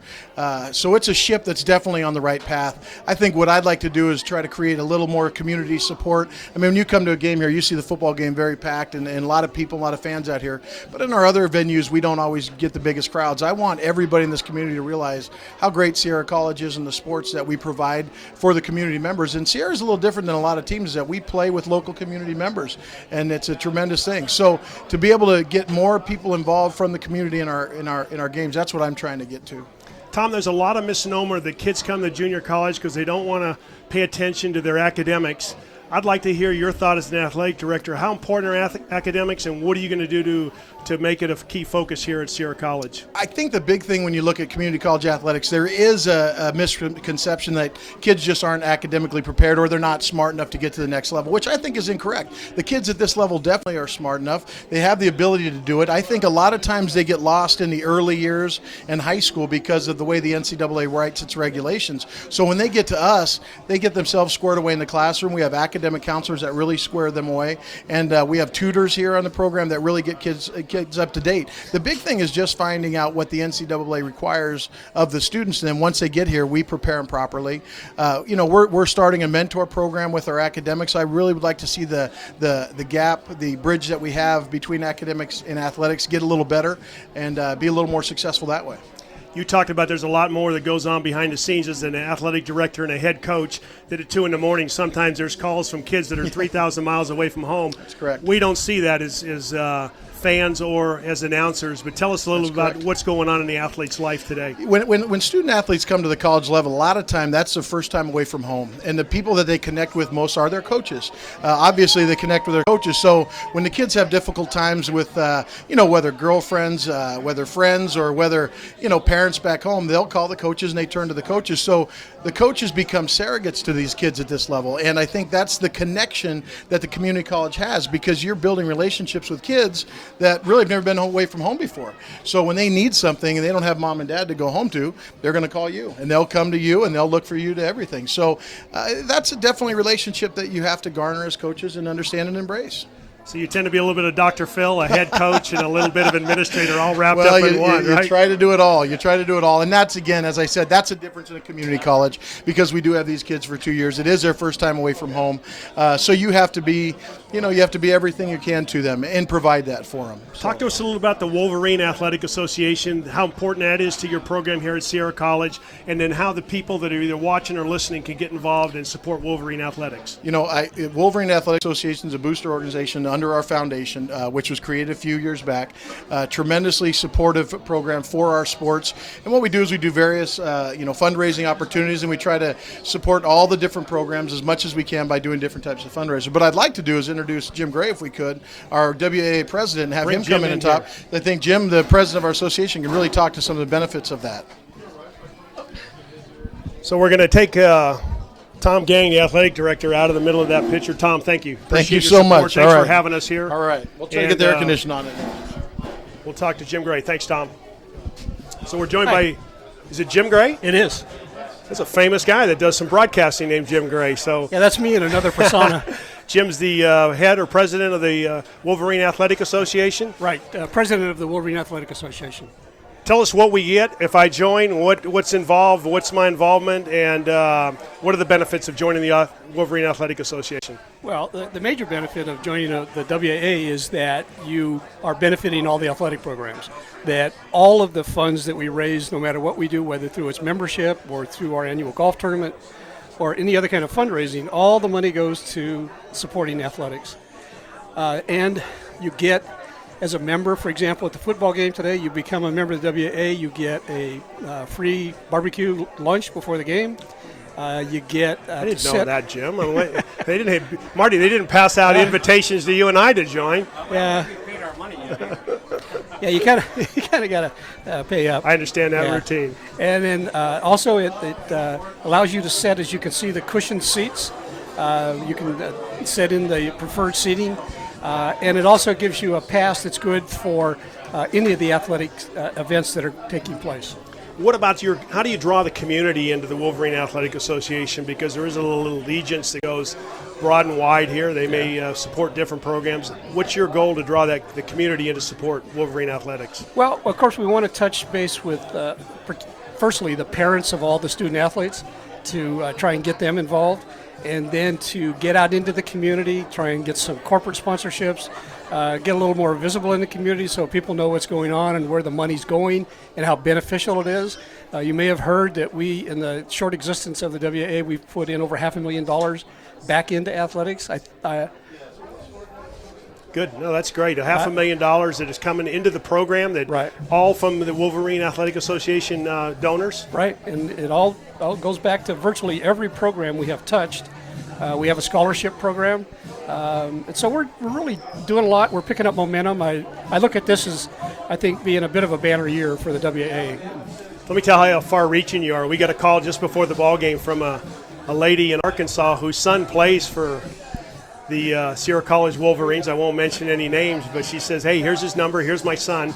If he does well, so it is Jay Elias, number 23, and she says, please make mention of him. So you're reaching out to the middle of Arkansas. Well, if she happens to look at this, that's really cool, because when I played football here, my number was 23, and I was a starting cornerback, and he's a cornerback, so he's a good kid. Good deal. Marty, any questions for Mr. Gray? No, I was just wondering, how are you, your plans for the rest of the season with the organization? Well, we have coming up, I forget which game it is, but it's our homecoming game, and it's in partnership with the Sierra College Foundation, and we're going to be putting on a big homecoming barbecue, which will not be at the far end of the field, but will be out front for all Sierra alumni that want to come. We have, in the springtime, we do a golf tournament, which is a fundraiser at Winchester Golf Club, which is a great tournament. It is. We have an annual Hall of Fame. We're passing this year, but we're going to do it again next year in the fall, and we will join the Hall of Fame weekend with the homecoming football game. Great support of Sierra College sports all across the board for the Wolverine sports. Athletic Association. Right. Baseball, I saw a banner hanging out over the backstop, national champs or state champs, a year ago? So yes. Great baseball program here. You might have seen the monuments that are around the campus that denote the championships. Those have all been paid for by the WAA. Fantastic. Yes, well, that's just great. Yeah. Great job. How long have you been president? And since inception, I think it's been 6 years. Good for you. So you and athletic director Tom Gang and Jeff Tisdale, I'm sorry, doing a great job of pulling the guy. No, I just blew it, and now I got to go through. I got 5:30 in the morning tomorrow for messing up his name for 2 days. There you go. Okay. All right. So great job by you, Jim, and the the Wolverine Athletic Association. Right. Got me stymied a little bit here. So thanks. Appreciate you coming in, sharing that with us, and good luck. We'll hope to see you again. Thank you. Anybody wants to join, come and join us. And tell them where. Yes, if you join, you can contact the Sierra College Athletics office and talk to Don Flannery. I'm sorry, I forget the phone number. And if you do join, particularly if you join today, there's a free DVD of today's game, which will go along with the membership. I think we got to edit just one part out, right? Okay. Just saying the head coach's name wrong, and I think the fans would love to have that DVD. There you go. Jim, thank you, sir. Appreciate it. Good luck to you. Thank you. Great halftime being introduced to Tom Gang and his vision here at Sierra College as a new athletic director. He's biting. Don't let him kid you. He's biting his nails a little bit, Marty, after 20 years of coaching. He misses it. He was an outstanding player in his own right at Fullerton State College when they had their football team. So, well, I was coached well, but I butchered his name. So I don't know if I should leave the premises now or. He'll understand. He's got other things on his mind, but. Yeah, that is it's tough. And we'd like to remind you you're watching exclusive coverage of Sierra College Wolverine football on the Touchdown Productions Sports Network. We got the very best sliced fresh reputation. Select meat and cheese and veggie celebration. Fresh baked bread is such a temptation. To make Port of Subs your destination. Make Port of Subs your destination for the rockin' classic turkey bacon avocado. Tender butterball turkey, tasty bacon, fresh avocado, provolone cheese. You'll love this cold medium sandwich. A deal of a meal that's an inspiration. To make Port of Subs your destination.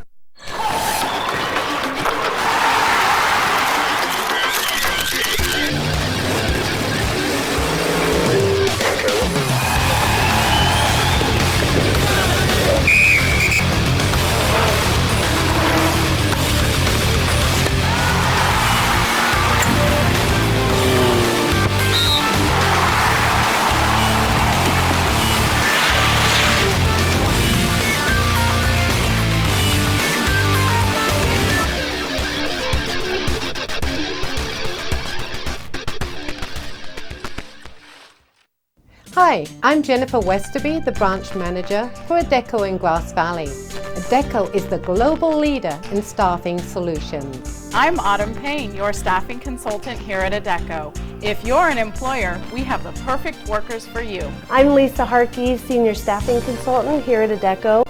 We know the economy is still tight, but we're here to help you find employment. We look forward to working with you.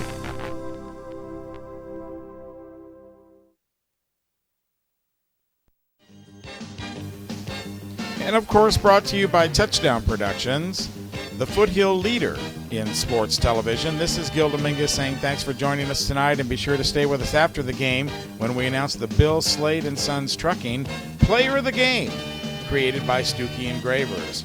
Once again, the Touchdown Productions sports team will select the most deserving NU player and honor them with a beautiful acrylic plaque made by Stuckey's. So stay tuned after the game for the Bill Slade and Sons Trucking Player of the Game Award, created by Stuckey Engravers, and coming up immediately after this exclusive telecast.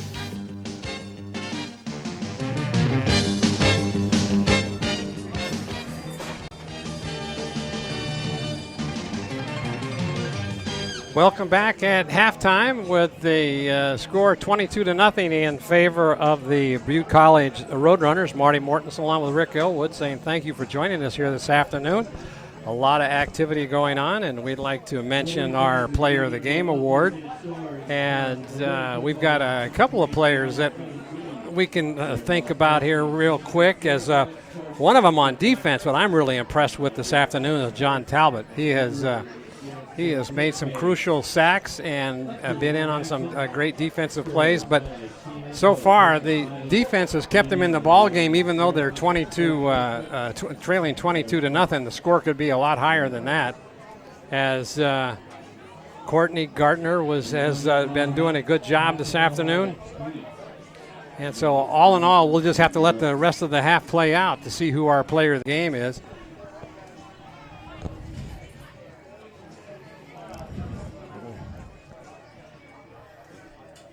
Yeah, with 2:38 left to go before we have the third quarter start, I'd like to introduce ourselves once again. Marty Mortensen along with my sidekick here doing the color, Rick Ellwood, and in the truck heading up Touchdown Productions is Gil Dominguez. And of course, we've got the entire Touchdown Production crew out here today for our inaugural telecast. And here's where we broadcast our times and shows that on the World Wide Web. You can look for it at NevadaCountyTV.org, and you can find the game and select it. But we're very, very pleased to have this opportunity to come out and cover this ball game today. It's a great experience for all of us. We got a couple of things we're working on. Pronunciation of names is one of them, but we're hanging in there, and we really want to thank the Sierra College for allowing us to come in here and do this game today, and I hope it's the start of many games to do in the future. And don't forget to join us next week, as we'll be televising on Saturday at 8 p.m. the Bear River Bruins and Wood Creek Timberwolves game, as this is going to be an exciting game for both squads. Both of them are undefeated so far, 3-0 in the season. And you can see that on Comcast Channel 11, Suddenlink Channel 16, and also on the World Wide Web. So the teams are coming back out on the field. A big hand for the Sierra College. Looks like Tanner Mathias has got a football in his hand and warming up his arm, so maybe he'll be coming in here in the second half. So, Rick, what are your observations so far? Well, first of all, my apologies to Coach Jeff Tisdale and his wife Dorothy for just butchering his name there at the halftime. But a great thanks to Tom Gang, the athletic director here, and to Matt. The way they've set this up, the receptivity, they had all the offensive and defensive names posted on the wall. Great preparation and dedication by the Sierra College staff to welcome Touchdown Productions here today. So we just give a great thank you to Sierra College. It's great to be here. The second half, I think you got to do something. You got to bring in a little seniority. Maybe Tanner Mathias, the sophomore quarterback, is the spark. It looked like Tapley just struggled a little bit in his first start, trying to kind of find himself. They got down quick because they had a short field position, gave advantages to Butte College. But then you got to hand it to the Sierra College defense. They stopped Butte on a number of drives and had opportunities. The offense just didn't return the favor and get it going. Yeah, so both team captains are out on the center of the field with the referees and going over the ground rules as what we're going to do here in the second half. As the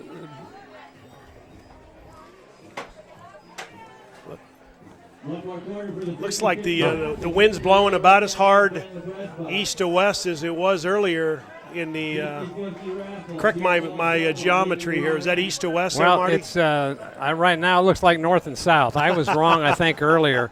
Look, yeah, it is. The wind is blowing from the north to the south, but it's also blowing out towards the west a little bit. So who knows? The wind's swirling it's back swirling. and forth. Yeah, there you go. As they say to us golfers, it's swirling a little bit. That'll cover us.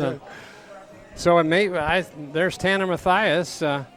As he's got the football in his hand. Maybe he will be coming in here in the second half, as some changes may be in the offing for this second half, as they need a spark or something to get going here in their trailing 22-0. And sometimes that's all it takes. It's just a little bit of leadership. Tanner, being a sophomore, performed very well in the second half of last year, even though it was a lot of losing efforts, difficult losses by Sierra College. Tanner's got a little more moxie, maybe has a little more leadership, and the kicking team's getting an earful right now, talking about coverage and not giving an advantage to Butte College right off the bat, as Sierra College. There's Coach Tisdale as he out there talking to the referees before the start of this second half. He's probably bending, he's bending the referee's ear on something, and I tell you what he's saying, and he's had a right to. His team's out. His team's prepared. His team met at the middle of the field. They've decided on the kickoff, and lazily Butte College is just walking out to the field making a statement. I think it's a wrong thing for Butte College to do. It shows no respect for Sierra College and can be a motivating force. Coach Tisdale is using it to tell his guys, look, Butte College has no respect for you. They're walking out in the field. They're not even getting prepared for the second half. We've been ready to go for 3 or 4 minutes, and that's what he told the referee. Well, and the referees can, in their own judgment, throw a 15-yard penalty flag for not being out here on time. And if you notice, Sierra College is out in the field. They're ready, and Butte College is like. I try an onside kick right now and recover the ball and take over. I like your thinking. I think the line judge has to blow the ball in play first. Yep. But I think Coach Tisdale makes a great point and he's just showing respect for his team, saying, hey, we came out ready, we took care of the clock, we're paying attention to detail, and our opponents are lollygagging. So back to receive for Butte College. The number 6 is Giles, and there's our touchdown Productions NorCal Game of the Week line score, and it's been all Butte College here in the first half. Let's see if Sierra College can turn it around.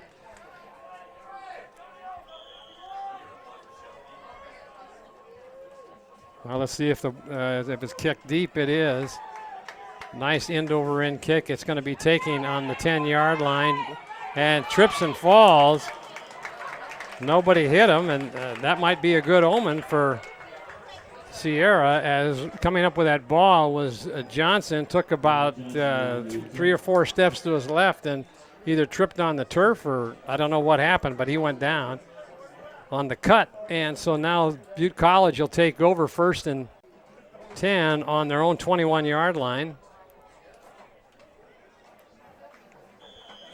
So right now, as we have set a tempo on defense, and let's see if number 42, John Talbot, can continue to have the same kind of motor in half he had in the first half, causing a mayhem. High formation, Ramirez over center, and here's the sweep around the left side. Is going to go for a few yards, still driving, and picks up about 8 yards on the carry. So first play from scrimmage. Right cut back, right into Talbot's lane. He's rushing so hard upfield, only gets an arm on the running back, and he breaks it for 8 yards. That's where Talbot's got to learn to not only come full throttle, but recognize the play and then make a stop when he has that opportunity.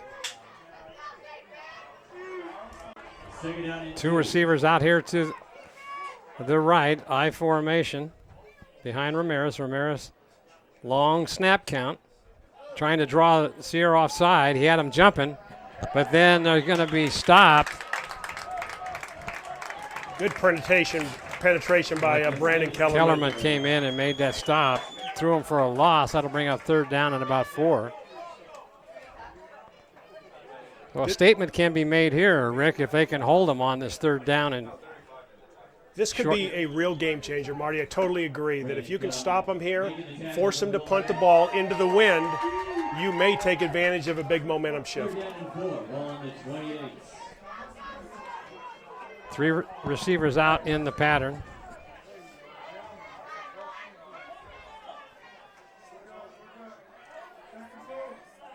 Quick step, 2-step drop. It's going to be almost intercepted. He looked back and couldn't catch the ball in time, and that was Elias, as he had good coverage on that receiver.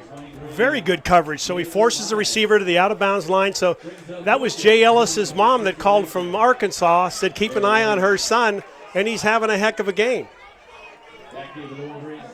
Good stop by Sierra College, forcing Butte to punt. Got Devine back deep. On his own 35-yard line, high snap, almost blocked. It's going to be short. Devine won't have a chance to run it back. It'll roll to about the 35, and that'll be where the ball will be put into play. So it looks like Tapley is going to come over and take over the quarterback responsibilities for the second half.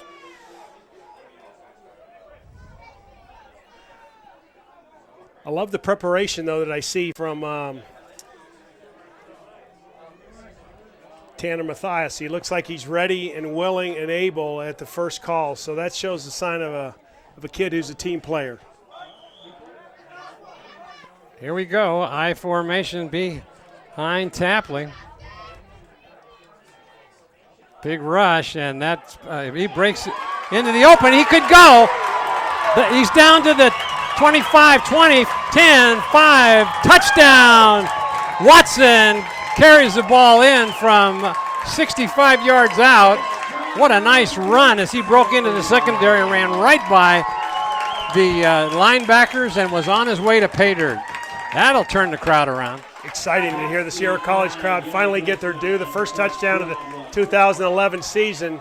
But the fullback led in the middle, And Watson just stayed behind, plowed into it. Linebackers tried to do some arm tackling, just kept his legs driving and broke free. Nice run by Watson of Sierra College. There's a statement. Snap down. Kick is up, and it is good. Very solid kick by number 85. O'Gorman. Wow, so come out the second half. One play in the end zone. That could turn this ball game around. 22-7. Well, I think maybe Coach Jordan on the Butte College side, you kind of get that feeling as a coach. If you don't put a stake in the heart of the opposing team early, I think he knows he had a lot of opportunity to have a much bigger score than 22-0. And now that he's allowed Sierra College to score right away with 12:50 left in the third quarter, he knows there's plenty of football left. Let's watch that replay, Rick. So this is where Kashad Watson just sticks it up in the middle. We lost our monitor. Watch a fullback lead right here and causes just a multiple collision, kicks out the end. Actually, Kashad runs into his guard who's pulling, runs him over, says, get out of my way, runs, the safety makes a mistake, takes a wrong angle, and he's gone. 22 outrunning 22. Kashad Watson wins that race. Nice run. Would you have the yardage on that, Marty? 65 yards. Ball nice was on job. the 35. Look at that stride going in the end zone and the celebrating Sierra College Wolverine fans on our side of the ball. Big score for Watson, and now the kickoff now taken in there by Giles, and he's still on his feet, and he fumbles the ball. And let's see who got it. It looks like Sierra College came up with it. Yeah, big play. Let's know now they're going to say that the ball was recovered in there by Butte College. That would have been a big turnover. Boy, they had their opportunity, Marty. The ball was on the turf. It was kind of laying there. No one looked like they knew it was away from the pile. Good hustle by Butte College, but you sometimes see that happen when a runner tries to get an extra yard or two, stretches it out, takes the ball away from his body, and it gets popped. So it looks like coming out in the second half that Sierra College is playing with a lot more intensity, as we've noticed here. Would love to have heard what was said in the locker room at halftime because they are fired up. Ramirez over the center, and he hands it off over the left side, but coming up with a big stop in there, number 92, Lubinsky. Oh, and I saw number 35, Brandon Kellerman, in there too, right with Lubinsky. Good job by Kellerman, the linebacker, 6'1", 225-pound sophomore from Bella Vista. Pickup of a couple. Two receivers out, wide, right and left, I formation. Ramirez two-step drop, quick pass out into the flat, and it's going to go for about 5 yards. Coming up and making that stop was Ellis. So that'll bring up third down and short.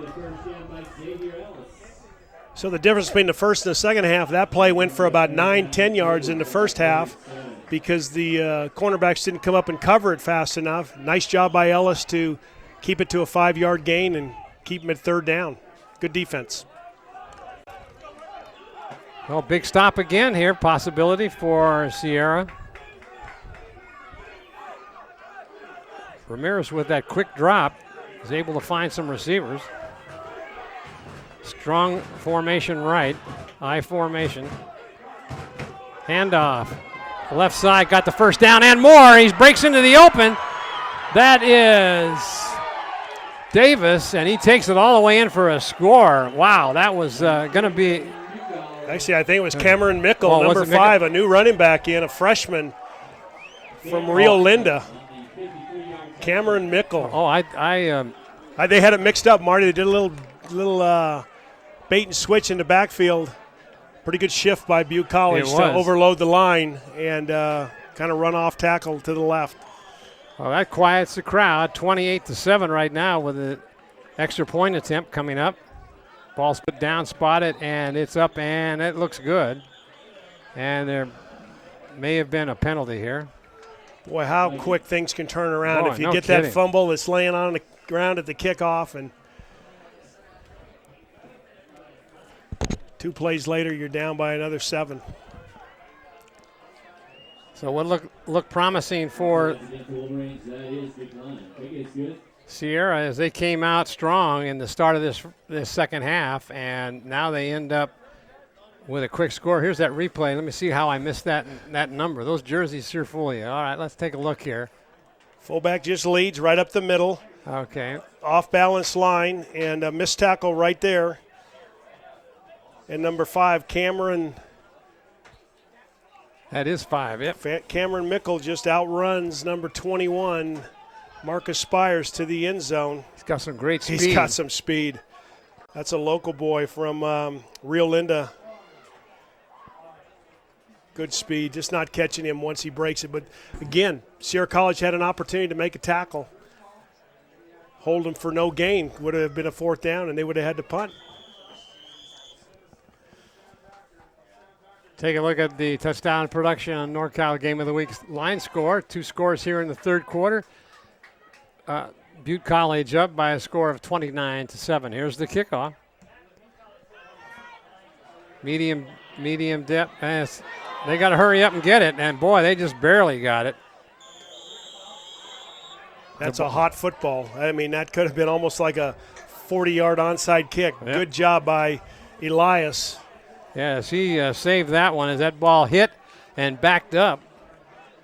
Probably should have thought about coming up, though. You can make a fair catch on a kickoff. Right. He probably should have thought about, and again, these are the little things they'll coach him up on. That you have the right to call for a fair catch and come up and make that catch. Don't let the ball hit the turf around the 30-yard line. Now let's see if Sierra College can continue that momentum they had, that long 65-yard run. So Tapley comes back into the ball game. I formation, 3 receivers out. Handoff up the middle. That was the play that went for the touchdown, but then it was tripped up at the line of scrimmage. Watson, the ball carrier. Stop for no gain. I like that call, kind of reset the tempo, kind of get the offensive line firing off the ball again. I mean, they do got to play a little catch-up here, but they got to get in a rhythm too. They got the wind at their back, and got to reset the 25-second clock. It has been reset, and we're ready to go. Passing formation. Fake, looking deep, and overthrows. Coming out of the backfield, that was Watson, and he just overthrew him by 10 yards. And there's a flag. Well, maybe that's why he overthrew him, is because he might have been held at the line of scrimmage. Let's see what they call. So the fans and people watching that say, how can he overthrow him by 30 yards? Well, in practice, he's not held like that. Yeah. Okay, so the timing of that play, he's usually 15 yards further down the field. And you're right, Marty, good call. He was held at the line of scrimmage. Hence, Tapley kind of overthrows it. First down for Sierra College. Are they going to give him the first? Yeah, they should. No, they're going to call it. Now they're going to say it's the first down. Ball will be placed on the 36-yard line. Beautiful afternoon here, Marty, out in Rockland. Quick pass in the flat and fumbles the ball, but out of bounds. That ball was a quick hitter to Gardner, the sophomore. Looks like his uniform's falling all apart here as he goes back into the huddle. He's got to protect the football. He can't be fumbling it when you're down by 22 points. And then secondly, when you get up, you can't be shoving the Butte College guys in the face because you'll get a 15-yard penalty before you know it. Okay, here's the pass out once again out in the flat. He's got it, steps out of bounds, and stopped in there by Jeffrey. And again, a good route by Gardner, good catch. After the play, though, he flips the ball downfield, And the referee just looked at him. He could have called a 15-yard penalty. Plus he slapped the helmet of the opposing player. So that's he's got to settle down a little bit. That's another first down. I always found when I was down by 22 points, that's not when you show attitude. No. It's when you show a little bit of humility and just go play the game. Exactly. Another pass out into the flat again and picks up about 3 yards. Yeah, just a quick hitter to Josh Griffin, sophomore from Roseville. I mean, those kinds of plays will continue to work for them. They ought to just keep going back to them. They kind of set up a play, too, when they threw the ball to Griffin, looking back to the left, broke down the left sideline, was number 6, Courtney Gardner. So they may be doing some combination things to set up future plays. Once again, 2 receivers out to the left, 1 to the right, out into the neutral zone, but then getting back, there's a handoff and doesn't go anywhere, maybe a yard at the most. But now they're doing a little pitching. Now there's going to be a flag, and that looked like number 24, Johnson, who lost it a little bit there. Let's see what they're going to call. It may be a 15-yard penalty as they're moving back.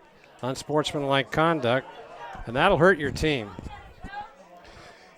And I'm not sure what number 24, Clint Johnson, did warranted a 15-yard penalty, but it could have been the preceding 3 plays that the referees were watching by Sierra College guys that just said, hey, enough is enough. We got to get control of the football game, stop the pushing and shoving, and play the game.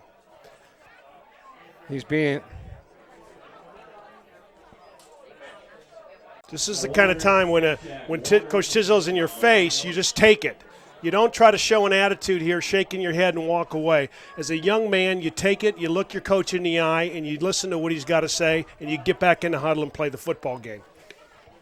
All the stuff that happens as you mature as a young man playing the game of college football. Passing again, looking for, now he changes his mind and he throws it out of bounds. He had both his receivers. Devine went deep, was covered. And that'll bring up 4th down, so now they'll have to punt. So that 15-yard penalty really hurt. Just can't be doing that because it hurts the team. It's just poor discipline. These are the things. It's not athletic ability. It's not getting beat by the other team. It's not bad luck. It's just simply poor discipline that causes you to make mental mistakes.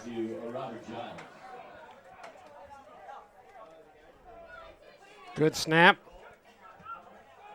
Good kick, high. Oh, nice pickup there, coming in and finishing off.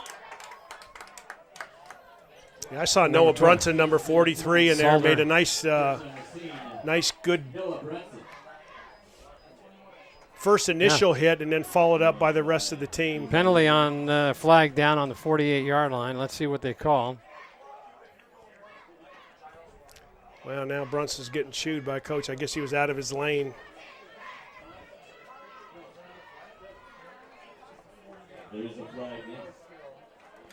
Let's see what they call. The referees are conferring.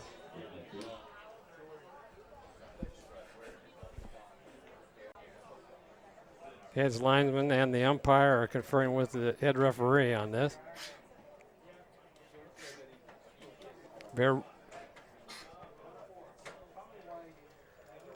Bear with us here as we're trying to determine what this is all about. The same way the referees are trying to sort it out. Yep. It looked like a pretty clean play, but the flag was thrown up here on the 45-yard line, or at the 47-yard line, and Coach Tisdale's getting in the face of, looks like the offensive line and offensive team over there, just hurting themselves with mental mistakes. And again, once again, Tanner Mathias starts to warm up.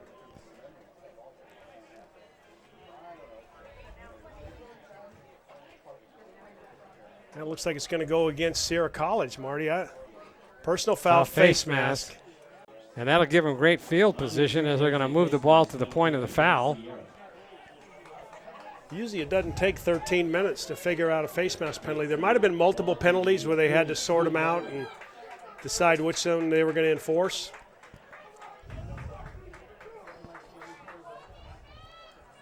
Beautiful day here in Rockland. Yeah, well, it's a little bit too humid for me, but a lot too humid we hear in our headsets. It's worse on the football field. It was.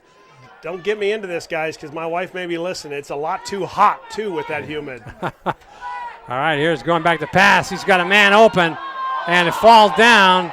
And they've got the 10, the 5, touchdown going in.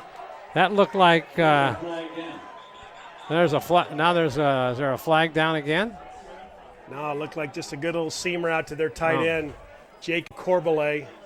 6'4", 240-pound sophomore from Oroville. Nice touch. Yeah, it looked like Ellis fell down or got tripped up or something on his coverage. Yeah, it looked like Xavier was trying to time the jump and just. They had to delay a game for in the celebration. Yeah.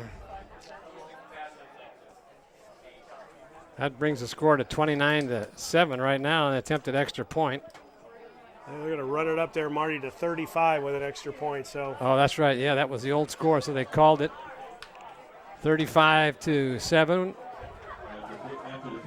And right now, on the Butte sideline, they're just looking to get the game finished without any injuries.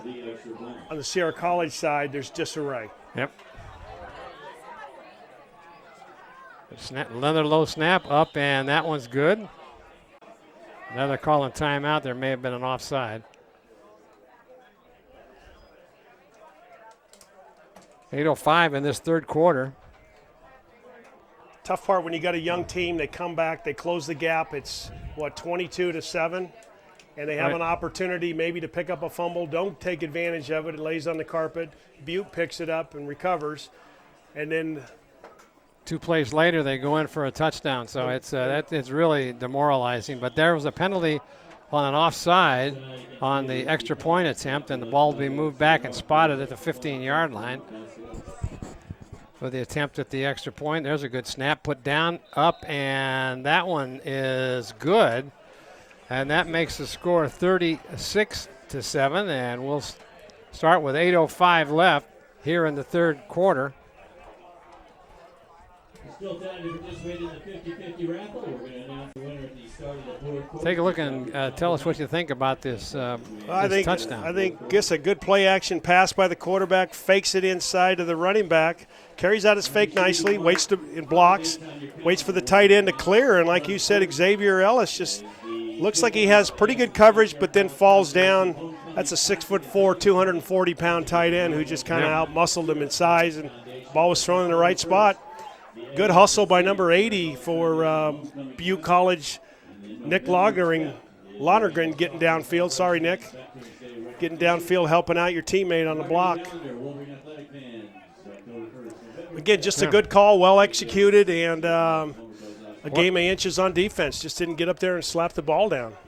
Yeah, well, Ellis had tight coverage on the end, and with that fake plunge into the line for the fullback, it kind of froze Ellis, and then there goes the tight end right on by him, and so he had to try to catch up, but it was just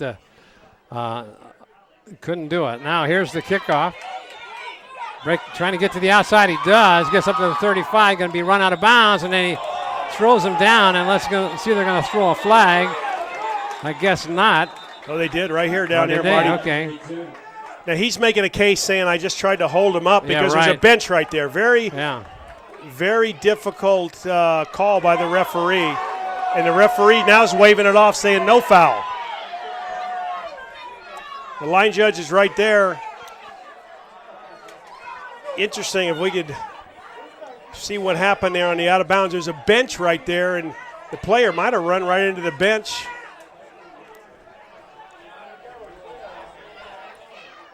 Well, he definitely was trying to hold. He wasn't trying to slam him to the turf. He was trying to hold him up as he went out of bounds. But they're going to call it. Yeah, they're going to dead ball foul. 15 yards. So the line judge here came running up, tried to wave it off, said, I saw it a little clearer, but the head referee, the guy with the white hat, makes the final calls. 15-yard penalty. That might have been one Tiz influenced a little bit, huh, on his sideline. And could be, but they pick up 15 yards, start into the Roadrunners territory on the 47-yard line. It'll be 1st and 10 for Sierra College. Important to make a statement here on first down. They've been behind most of the time on first down. Long pass, deep, and caught in there by Gardner as that ball floated down there right in between two defenders, as both of the defenders kind of just, I don't know what happened. Well, if we have that on replay, it'll. I think Gardner just kept his eye on the ball, kept his body between the defender and the football, and the two defenders just kind of collided or just lost sight of the football. They didn't go for the ball at all, and the next thing you know, Gardner's sitting there with the reception and takes it into the end zone. So big play right there. So low snap, kick is up, and it is placed down and good. Joe O'Gorman's a good kicker. Yeah, he is. Bennett the holder. Well, no, that wasn't Bennett. That was Elliott. Placed it down, saved it. So the benefit of that pass, if we get a chance to rewind it and see it again, the ball was underthrown. It was meant to be a much deeper throw. The safety's coming over from the hatch. The hash mark trying to make the play, but it was underthrown, and nice job by Gardner to keep his eye on the balls. Take a look at the replay of that touchdown. We do have that. Great job by the truck. So Tapley just goes back and just lets it go. Gives it all of his arm. Safety's coming over, trying to make a play, trying to judge. Ball's underthrown a little bit. Ooh, oh, that was nice throw. Nice, it was. Just a bad angle by the safety, and he'll hear about that. So my fault. It was not underthrown. It was well thrown. And the safety just took a bad angle, cut underneath it, and touchdown to number 6, Courtney Gardner. 43 yards on that pass play for the touchdown. Brings the score to 36-14. A lot of scoring here, 28 points here in this third quarter, and we still have 7:50 to go. Only half of the quarter gone. Here comes the kick. It'll be taken at about the 5-yard line. And bringing it on up and being stopped at about the 25-yard line as the intensity picks up for Sierra College. Yeah, I like it. I don't think that they feel they're out of this game. 2 big plays, a 65-yard run and a 45-yard pass. And the momentum seems to be strong in the side of the Sierra College Wolverines, but you're certainly sending a tired defense out in the football field. So yeah, they've been out there a long time today, and they still got a quarter and a half to go. So it's they're going to have to hold them here along the way someplace. Need a 3 and out here for the Wolverines. Crowd's calling for defense.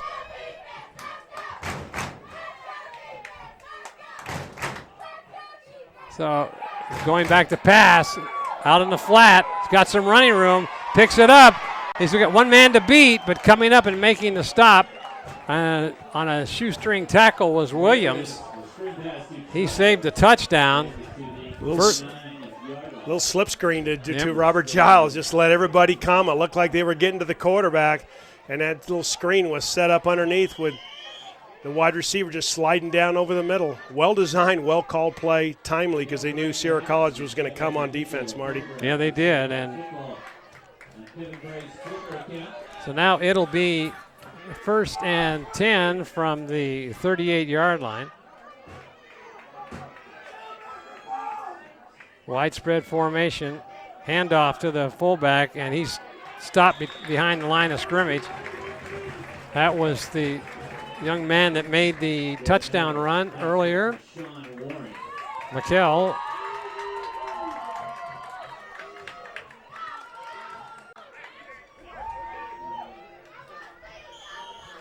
Been pretty fun to watch him put some offense on the board. Doesn't say much for your defensive game plan, but it's been fun to watch, and it's exciting that Sierra College keeps coming back and has a little bit of a breath of air in it. Yeah, but they need to have a hold 3 and out someplace along the way because the defense is really tired out there, especially in this heat. All right, Ramirez looking. Pass out into the flat again. Got blockers out in front and coming up and still on his feet. Slowing him up for the Wolverines was Block. And they picked up about 6 yards, and that'll bring up 3rd down and 1. Yeah, a little screen backside. Number 42, John Talbot, was coming hard, but that little scat back, Tremaine Dennis, doesn't go down by 1 hit. They have to gang tackle him. Good, strong runner, just keeps his legs driving. Probably got an extra yard or 2 right at the end. Big 3rd down conversion coming up right here.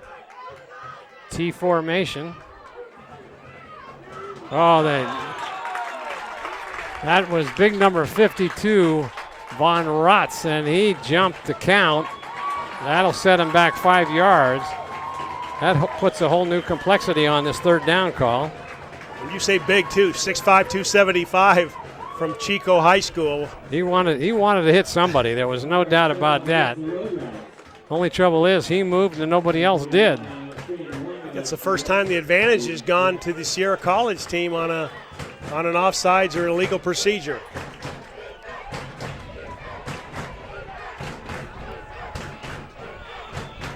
All right, that might have been a false start here. Let's see what they call. Looked like a timeout by timeout Butte College. called. Too bad, because it looked like the defense might have been the right call.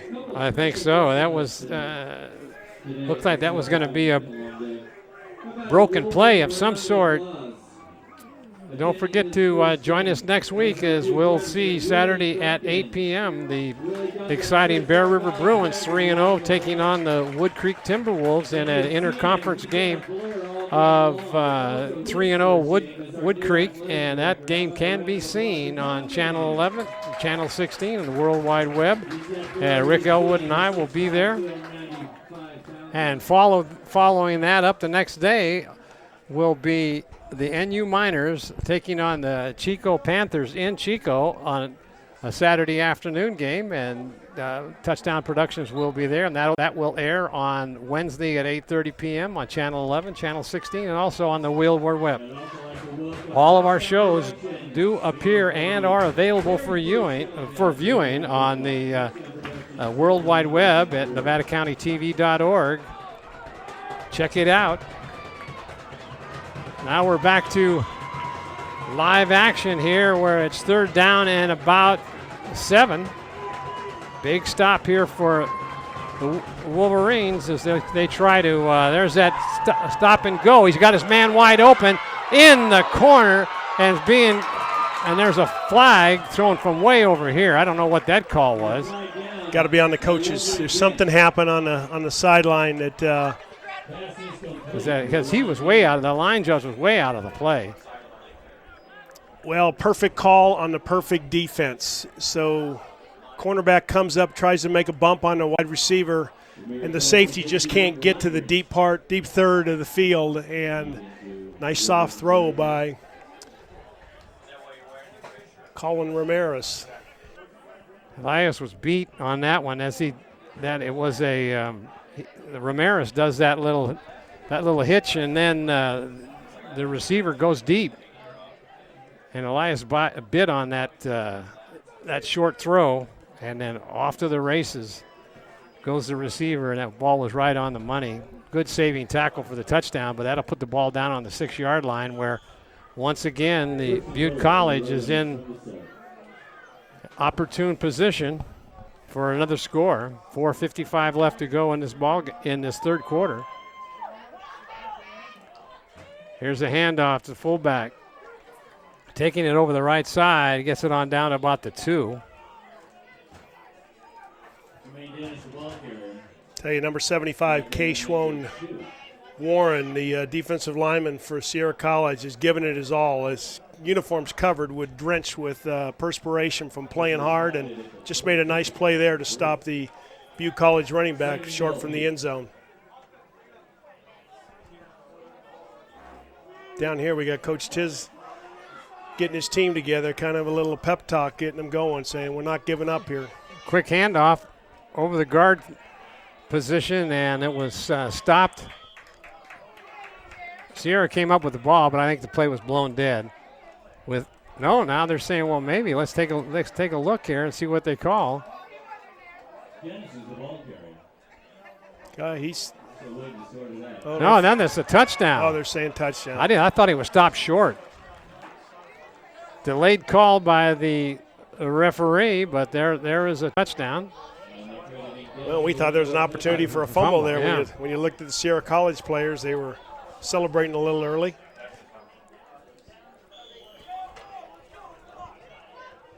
Extra point attempt by Butte College. Good snap, ball put down, kicked, and it is good. Now with 3:58 left to go in the third quarter, 43-14 in favor of the Roadrunners, as the Wolverines have got themselves deep in a hole here. Here's a replay of that touchdown, Rick. Let's just look. They stuff it up there in the middle, and I thought Sierra College had stopped them. I did too. Good lead here by the fullback. Number 44 just pounds it in there ahead of the running back. And Dennis, I think it's number 20, Tremaine Dennis, just kind of follows his running back. Looked like he broke the plane and the ball came out, so a little late for recovery, but touchdown by Butte College.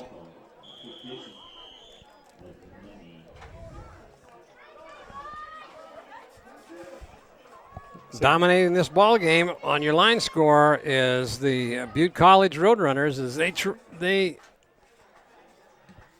are up by 43-14. Here's the kickoff. It may go out of bounds. No, but it takes a. Oh, it goes by. He's got some running room, cutting it across, and still got it. He's down to the 10-5 and run out of bounds about the 2-yard line. Oh my goodness.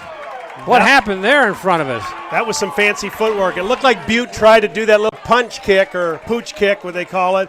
And you see the way the ball hits on the turf. It does some funny things, but pretty heads-up play by number 18, Mike Elliott, to pick it up, and then he just dances around the sideline.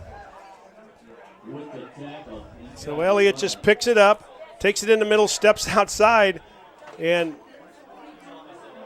let's see if he steps out of bounds. Oh, good.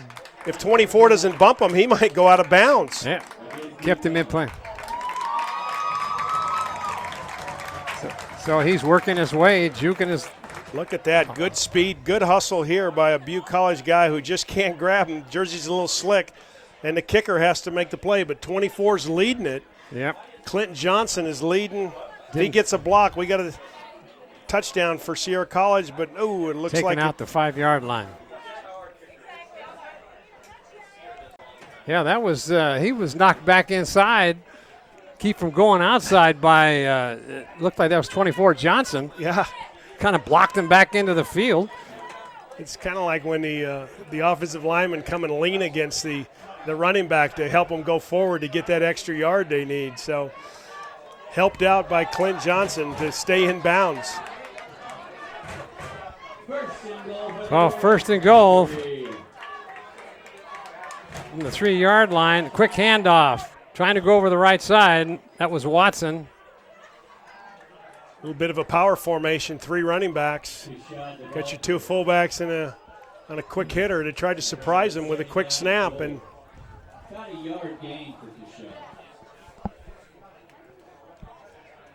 you watch here, the player can go out of bounds and come back in and bump him. The player just can't go out of bounds and touch the football if he comes back in. So I think that was unintentional at that point. He just was trying to get back in the field of action, because if you watch down the field, number 24, Clint Johnson is leading. Now we're back to live play, and a good defensive play to stop Tapley, knock him out of bounds at the 5-yard line. That was a. So if you watch down here on the replay again, number 24 ends up leading him down the field, and if he gets a block on the kicker, you got a touchdown. Yeah, he had a chance to knock him down, but just pushed him, trying to push him out of the way, and it didn't materialize. So now it's 3rd and goal. It's like Mike Elliott's speed was just a little bit too much, outran his coverage. So 4 receivers out, 1 back in the backfield. Quick pass in the corner, all alone, and he overthrows it. He had Williams wide open, and just put too much air underneath it. Wide open, the cornerback had fallen down. Actually looked like number 6, Courtney Gardner from Sierra College. And that was Gardner. Apologize. Looks like he just wasn't anticipating him breaking that free. And wind couldn't have been a factor there on that throw. So here we go, 4th down. Same formation. Watson in the backfield. Another pass, and it's tipped and almost caught by Gardner. So they cannot deliver after having 1st and goal on the 3-yard line. That's a tough. Yeah, that's tough. That's something you're going to have to work on come next week. Well, they had guys open. They had Gardner open on the 2nd down, and that's tough. Yeah, good.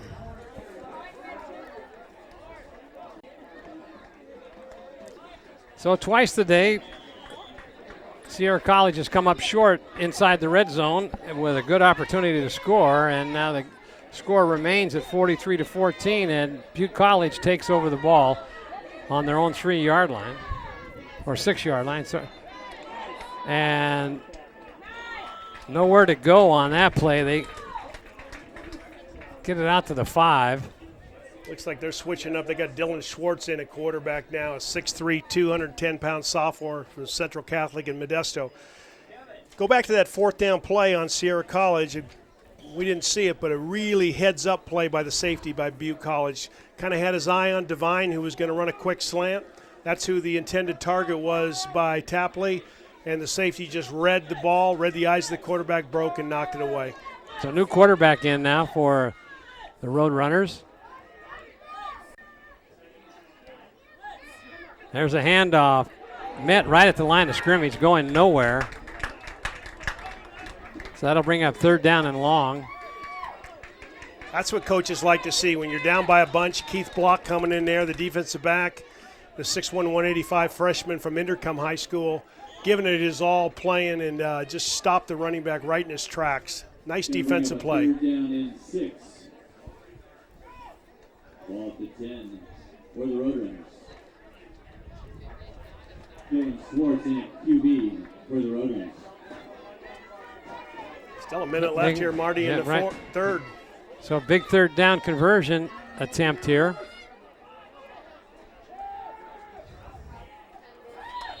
That ball thrown to a wide receiver out in the flat, and it was thrown short.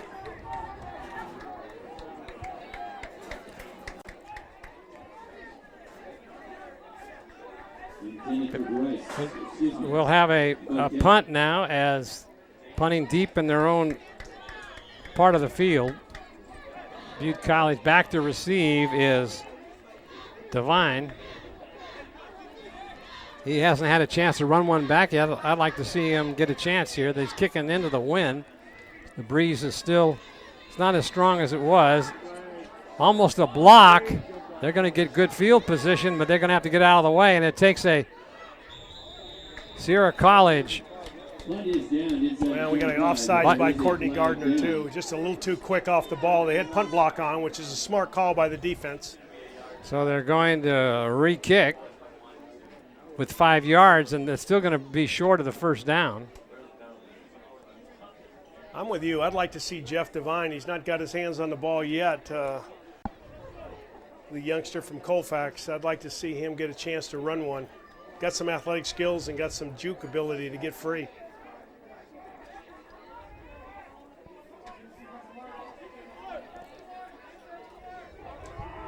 So we'll try this again. It'll be 4th down and short.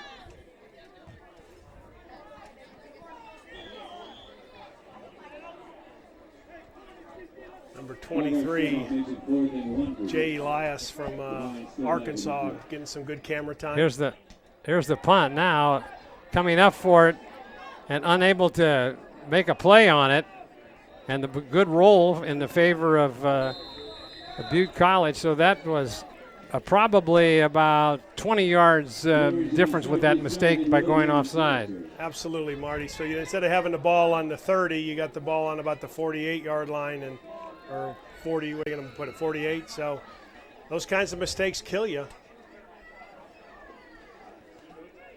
So 43-14, Sierra College holds on that possession by the Roadrunners, and now they'll have a chance with 34 seconds left to go in this third quarter. It has been going on for a long time. Going to stay with Herman Tapley. There's a deep pass, and caught and taken in for a touchdown. My, oh my, that was Gardner again. That's a how do you do. Boy, no kidding, that ball had a lot of air underneath it and back behind the safety, and he outstretched his arms, brought that ball in at the 5-yard line, and walked it into the end zone. What a nice. That ball was in the air for 50, 60 yards. That was a heck of a throw. But we saw Tapley's arm earlier when we were warming up. That was a 3-step drop. Gardner just outran the corner, and the safety didn't get there again. And nice throw, nice catch, touchdown, Sierra College. Low snap, ball put down, up, and it looks good from here, and it is. So 43-21 with a whole quarter to go. They are just 3 scores away from. I'm with you. That third quarter is taking the calendar switched on the third quarter, didn't it? I think we're into the next day, but a lot of exciting football, a lot of scoring. The fans are still enjoying it. Let's watch the replay here. Tapley just goes deep. It looks like he gets some protection, 3-4-step drop, and then just lets it go. And Gardner just outruns it. Got great speed, good presence for a 6'3" wide receiver. Just keeps his presence, his body stretches out. And again, the safety just takes a wrong angle. It's going to be a bad. I just gave the safety some credit, knocking down a ball on the end zone on a quick slant to Devine. He got a late coverage on that. So that's. They'll work on that next week. That's what play action will do for you. Yeah, no kidding. Just that one moment of hesitation. Right. And so that one moment of hesitation on a play action holds the safety, and Gardner just outruns the football. Nice. So, Rick, one play drive. This has turned into a shootout here in this third quarter. A lot of points scored, and nobody can hold anything. Last year's score was 27-7, Butte College over Sierra College. So this one's clearly outrun that one by a lot. All right, good coverage in there. That was Salter came up and made the stop along with some others. That was a good tackle. He just stood the young man up and just got in his face and took him right to the turf. Nice job by number 29, Mike Salter. $240 to the winner today. Even our streak. Okay, you're not out of it yet. You got probably one more play left in the third quarter with 19 seconds left. Butte might go into a little bit of a conservative offense, so you may be able to force a fumble or some confusion in the backfield, but you got to make some plays and you got to stop them on force them to punt. Yeah, the defense has got to step up right now. Get the offense back on the field. Oh, broken play as everybody knew what the play was except the quarterback. Yeah, Dylan Schwartz is having a tough go of it. He's replaced Colin Ramirez as the quarterback, and things have not gone well with him. I would anticipate that a few more plays like that, Butte College might put Colin Ramirez back in at quarterback unless he's banged up. Well, there's the end of the long third quarter as it was a long time. There's the line score, Touchdown Productions NorCal Game of the Week. 42 points scored in that third quarter. No wonder it took so long. And there's your score, 43-21, as we get ready for the fourth quarter. Nobody's left, Marty. 42 points scored, 21 by each team, and Sierra College keeps answering Butte College, but Butte comes back right against them. So Sierra College is demonstrating they can score on one play. They just got to get the football back, shut down Butte College, and stop them here in the beginning of the fourth quarter. Yeah, so as we start the fourth quarter, just a 3-score disadvantage right now for Sierra, but as you mentioned, they can score from anywhere on that field in this second half, and so we're you don't know what we can expect here in the rest of the afternoon, but it's exciting football going on right now. So the same fans we saw pouring in before the game here at the Buzz are not pouring out yet. They've stuck with them. Great support on the Sierra College side. Of course, the Butte College fans aren't going anywhere because they anticipate a victory, but I think some good things can happen for Sierra College. There's some momentum going their way. Let's see. It'll be a fun fourth quarter. Oh, well, looking forward to it. Hang with us. Marty Mortensen and Rick Ellwood bringing you all this exciting action on our inaugural coverage of Sierra College football. So now it's 2nd down and 10.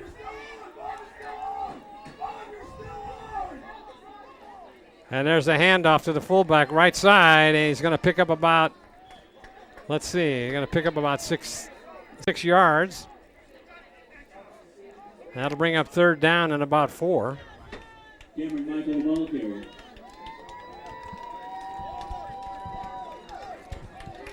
This is it, big right here. Coach Tiz knows it. He's clapping on the sideline. He's got his guys fired up. He wants his offense ready, anticipating that his defense is going to make the play he needs. This would be a good time to step up if you're a Sierra College defense man here out there on the field. High formation, 2 receivers out, 1 left, 1 right, shift in the formation. Cobley moves over to the right, and then there's a movement. They'll bring it back. That's big number 77, Sidaway, and he moved early. False start. That'll bring it back 5 more yards, and that'll bring up 3rd down and about 9. But this is the position that the Butte College Roadrunner team has been very productive here in this 3rd and long situation. Well, but they left the door open for Sierra College, kind of an ill-advised false start, and that sometimes happens when you put in a new quarterback. Different tempo, different voice inflection. So let's see what happens here on 3rd and 9, Marty. Exciting. Got some new players in for the Roadrunners. Now they're going to call another penalty, I think. Delay a game. That'll move them back another 5. So, yeah, that's.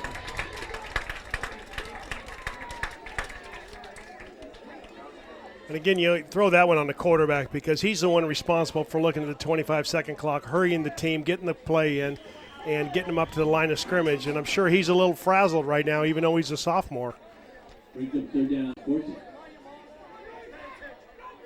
Got that scat back, number 5 back there, though. He's a guy that can break it and go, Marty. He got some speed. Cameron McKell. Roll out, and that ball's going to be thrown low in the dirt. Good coverage in there. Covering up is Kellerman. He's played a very nice defensive game today. Boy, he has, and I'm telling you, number 75 here is just giving it his all. Quayshon Warren is just giving it all. So this is a play that's not going to get you. It doesn't even matter if you complete. It's only going to get you 5 or 6 yards. You need 20. And looked like it was tipped by number 17 on the defense, but good play by Kellerman. Devine back to receive the kick. Low snap, and they get it away. A nice kick. He might get a chance to run it back. It's hit deep. Devine is chasing after it, trying to pick it up, and now he falls on it, and it'll be dropped down at the 22-yard line. It was kicked over his head. He wasn't anticipating that ball going that deep into the wind. Well, actually, I think the wind turned right on him. That's a bad, unfortunate situation. The ball kind of got a tailwind as it got up in the air, Marty. And I don't think anybody expected that thing to be launched 55 or 60 yards. But Devine's got to show better decision-making around the football, okay? He's a smart kid. He was a guard in the basketball team. He's a good, well-schooled wide receiver. Kicking game needs a little work for Sierra College. Chad Bramer comes in at running back for a former Bear River star. Dollar hot dogs, by the way. Dollar hot dogs. Well, Rick, well, when you get a chance, maybe you can tell us how the kicking team should practice that and get back to where they won't be making those kind of mistakes. Well, if you look at the weather we've had, we haven't had this kind of wind, so it's new introduction here to the kicking game today. So the wind is a factor, there's no doubt. But I'm a firm believer that your most important teams are your kicking games. And I take my best, most fervent coach that wants to build the kicking teams and make it a real special privilege to be on the kicking team. It's not, in some teams it's kind of like, oh, I have to be on the kicking team. It's almost a penalty. I make it a pride factor. I'm on the kicking team. I wear a special shirt, and they change football games. All right, going back to pass. Tapley looking downfield. It's high. Pass was thrown way high. That's a good way to get your receiver hurt. That'll hurt the kidneys there, but they got pads there. But Courtney Gardner, big 6'3" guy, goes up with full leap and almost makes a nice one-handed catch. Tapley looked a little rushed there. He was not sure what the play was and seemed a little uncomfortable of where he wanted to go with the football. So Elliott comes back into the game for Bramer. That'll bring up 3rd down and 11. So once again, a big 3rd down play for these Wolverines. 4 receivers out in the pattern, 1 back in the backfield. They're looking, going deep, and it's caught right in the seam. Coming back for it, that'll be a 1st down. Sandoval's played a whale of a ball game today. Nice catch by Thomas Sandoval, a 6'3", 200 pounds. He's a freshman from he's from Wood Creek. Nice throw, nice catch. He just gets into the curl zone, gets beyond the 15-yard required for a 1st down, and Tapley delivers it right in the face of her. Oh, and the cornerback goes the wrong way. Boom, good play. Sandoval goes up, makes a nice catch. Part of the Wood Creek team, former Wood Creek player, we're going to see next Saturday night when Bear River undefeated goes against Wood Creek undefeated. Remind you one more time about the Wolverine Athletic Association. Yeah, that was a nice completion. I don't know what happened to that cornerback. I don't know whether he got crossed up, his feet got tied up or what happened, but he went the wrong direction and left him wide open. Well, there's a rule. Watch this if you can see it. There's a rule on cornerbacks. Never turn your back to the ball because you don't know which way to break, left or right, and you'll watch. His back's to the ball. He's breaking to the wrong way, and Sandoval's right there in a little soft zone, finds a nice move, gets beyond the yard markers for a 1st down, goes up and makes a nice catch. Big 3rd down conversion by Sandoval. We've got some new players. Looks like Sandoval might have been letting loose of the ball a little bit, so he came down with it. Nice catch. But again, a real nice throw because it looked like Gabe Bruno, number 89 for Butte College, was right in the face of Mr. Tapley. So a handoff to back in the game there is Bramer, and he has wrestled back down to the ground trying to pick up a couple of yards over right tackle. Yeah, nowhere to go there. No. Again, Mr. Bruno right in the middle of that thing, and nowhere to run, nowhere to hide. So Sandoval comes out.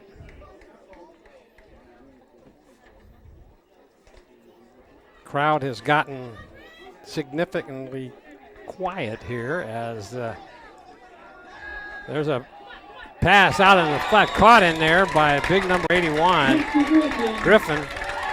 Right at the yard marker, too. It'll be interesting to see where they mark this, to see if they give him a 1st down. I think they will. He ran that out route right. Nice throw, nice catch. That's fun. Like the cornerback came up and tried to make that interception and left him open. Watch this. Josh Griffin just drives off the ball, drives the corner off. Ball's thrown to the outside, a perfect spot for an out route where it can't. Only one thing can happen. It can or two things. One, it can either be incomplete or screen complete. pass coming down the sideline. 24 cuts back to the inside, gets a block from Devine, and getting all the way down to the 25-yard line. Good block in there. Downfield block by Jeff Devine as carrying that ball was Johnson. Caught that ball in the flat. Went on down about 10, 15 yards, and then cut to the inside. Picked up a block by Jeff Devine and picked up another 5 yards down to the 25. 10:59 left as the Wolverines continue to drive the ball downfield.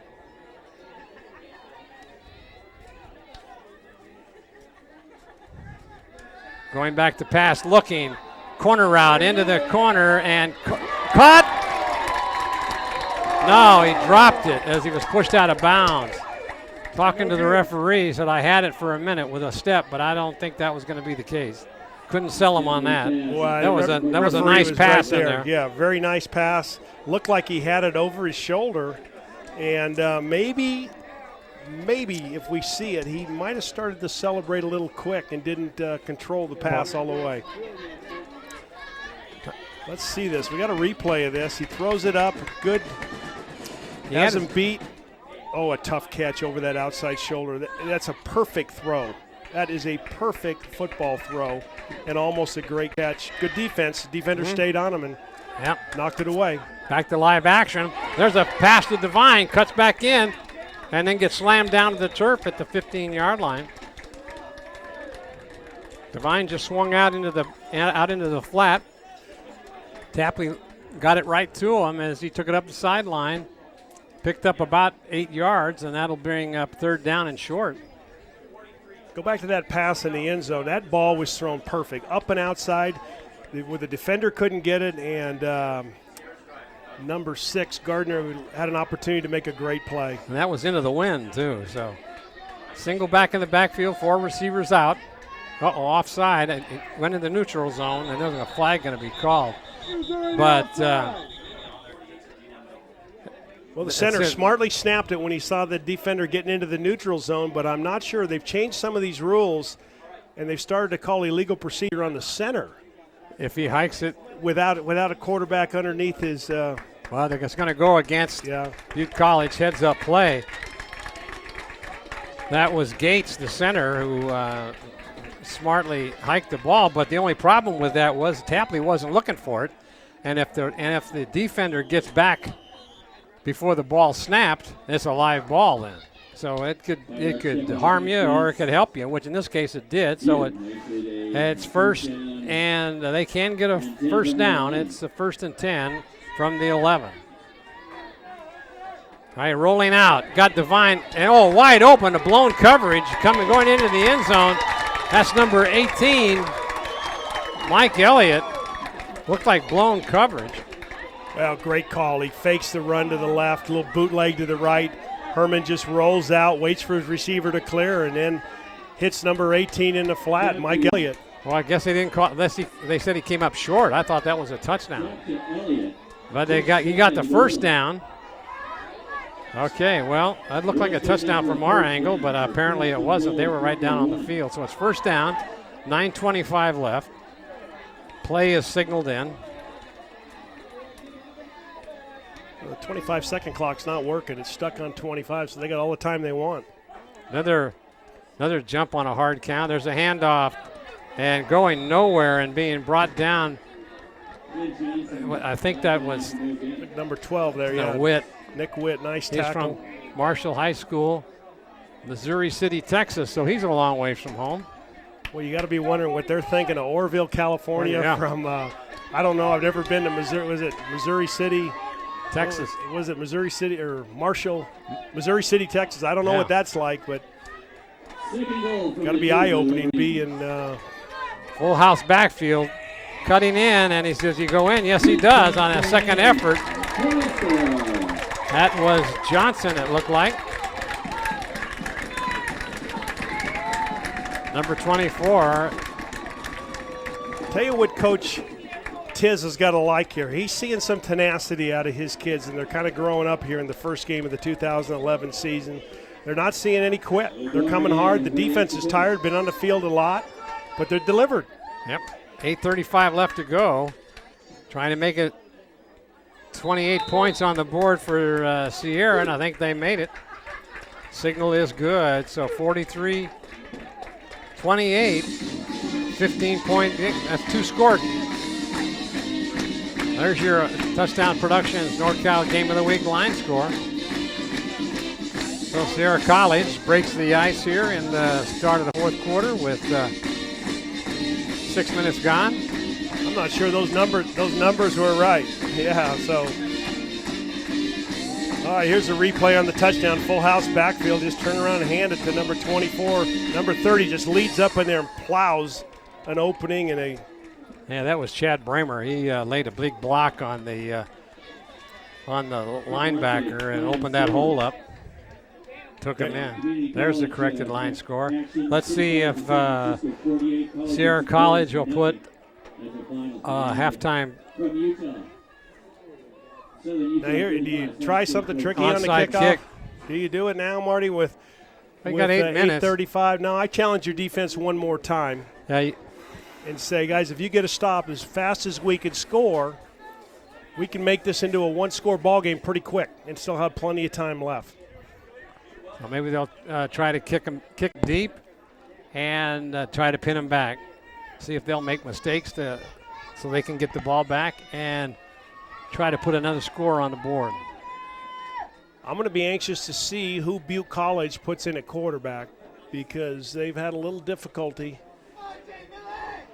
the last couple series with their new quarterback. Curious if Colin Ramirez, their starter, comes back in and kind of takes control of the game for Butte because right now momentum on Sierra College's side. They believe they can close the gap and get this thing into a win column for them. It'll be a deep kick coming up for it on the 10 and fumbles the ball, picks it right up, but then breaks into the open, and it's going to be one man to beat, and he can't beat him, and he's going to go down the sideline. He's at the 20, 10, 5, touchdown. So once again, special teams, just as Sierra College turned this game around, special teams falters a little bit, and that was a 90-yard run back. I think he took the ball on the 10-yard line. Whoa, boy, that's got to be demoralizing. Yeah, Robert Giles, was that number 6 that took that thing? I think it was. And just kind of what happens when a guy fumbles, the coverage team sometimes will slow up just one step, and then they lose their lanes, and funny things like that happen, and next thing you know, he's going the other way. Again, kicking game. Well, we talked earlier about special teams, and that right there, special teams today has contributed to several scores, and that's just something you'll have to work on as the season goes along.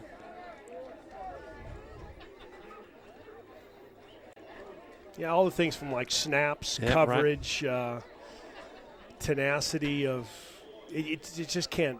You can't get the momentum going your way and then have a guy take it back 90 yards on you, Marty. Yeah, no kidding. And that was a low snap, but saved in there by the holder and put through the upright. So that makes the score 50-28. So now we're back to a 3-score game with 8:22 left. Take a look at that replay on that run back. Let's see if it is 90 yards. Let's see where he took that. Was on the 10 or the 20? 15, so it's 85 yards. There he goes.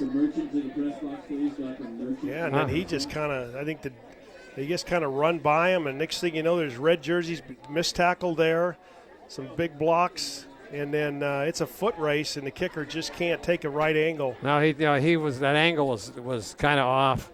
Didn't anticipate the speed of that ball carrier, and that makes a big difference. He just waltzes into the end zone. And he's just cruising into the end zone, knowing he probably took control back to the game for Butte College. Rick, in your football playing as a wide receiver, did you ever take one and cruise it into the end zone? Sure, Marty. In my front yard and backyard, I did it all the time, okay? So, never in game time, huh? Oh, I don't know. I have a T-shirt that said the older I get, the better I was, so I could probably make something up. Well, listen, when I talk about the kicking game, I'm not picking on the players. I'm just saying, and I'm not saying anything that coaches don't know. This is the stuff that keeps coaches up at night that will ruin their gastrointestinal side tonight. They know that. They've worked on it. And the challenge is now you got an 18 and 19-year-old kid that you're relying on to perform. So it's like the heat's getting to an official out there, too. So much scoring, he's running up and down the sideline. Exactly. Well, I was looking out our back door in this beautiful broadcast booth, and there was a young lady that was out there was having some heat issues, had a cold bottle of water on her forehead and lying down on the ground. So I mean, it's got to be on the field. It's got to be 110 degrees out there. Easy. They're playing on carpet, plastic, and with a bunch of Michelin rubbers tires ground up in the middle of it to give a little bit of leverage and slippage, so a player doesn't get his feet caught like the old turf. But it is hot out there. The wind's blowing. It's dry. And there's been a lot of up and down the field here, so players are probably tired. I bet the guys in our booth are tired back there in the Commander. No doubt about that. It's got to be 120 in there. Well, no air conditioner. Gil Dominguez running the crew back in there and making sure everything's going right. So, hey, and a hats off to Gil, the producer, and the entire crew of Touchdown Productions. Great job rallying here on a fun afternoon, because it's probably hot for our camera crew as they stand out there on the sideline. We appreciate them and all the Touchdown Production hard-working crew. So he's going to come over to the sideline and get hydrated. So will they go with a short ref crew? I would think they would, yeah. Right? They'd give him a chance to kind of catch his breath.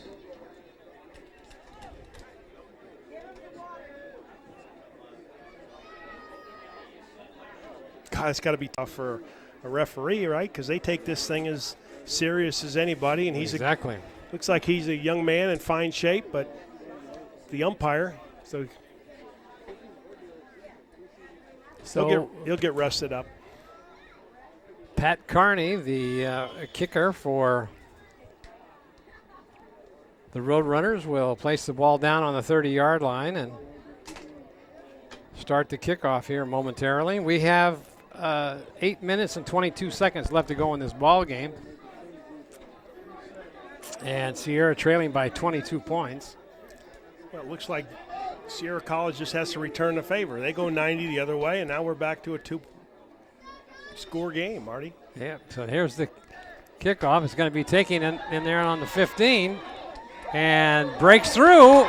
He fumbles the ball, but let's see who came up with it. It looked like, I can't tell, they're going to have to unpile this one. I think I saw Sierra College fall on it. Yeah, well, might have been did. number 35. I saw a 3 in there jumping. Yeah, might have been 38. Let's see. Number 34 was in the middle of that. Philip Herman. Nice job by him to see the loose ball on the turf and scramble to get it. Good job.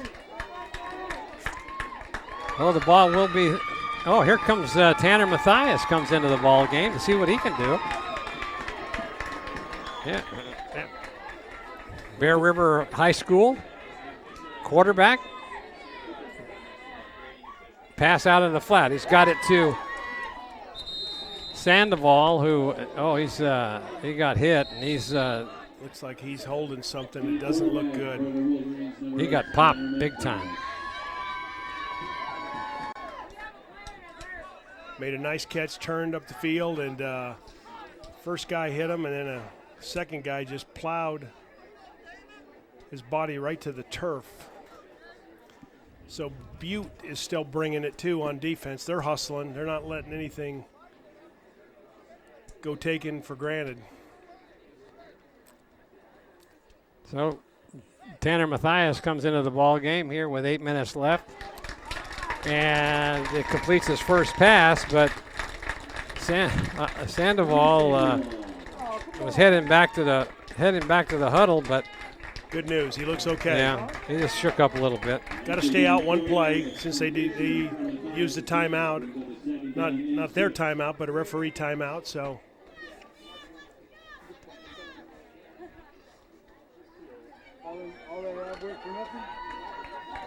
What's Tapley doing? Is he helping coach the offense?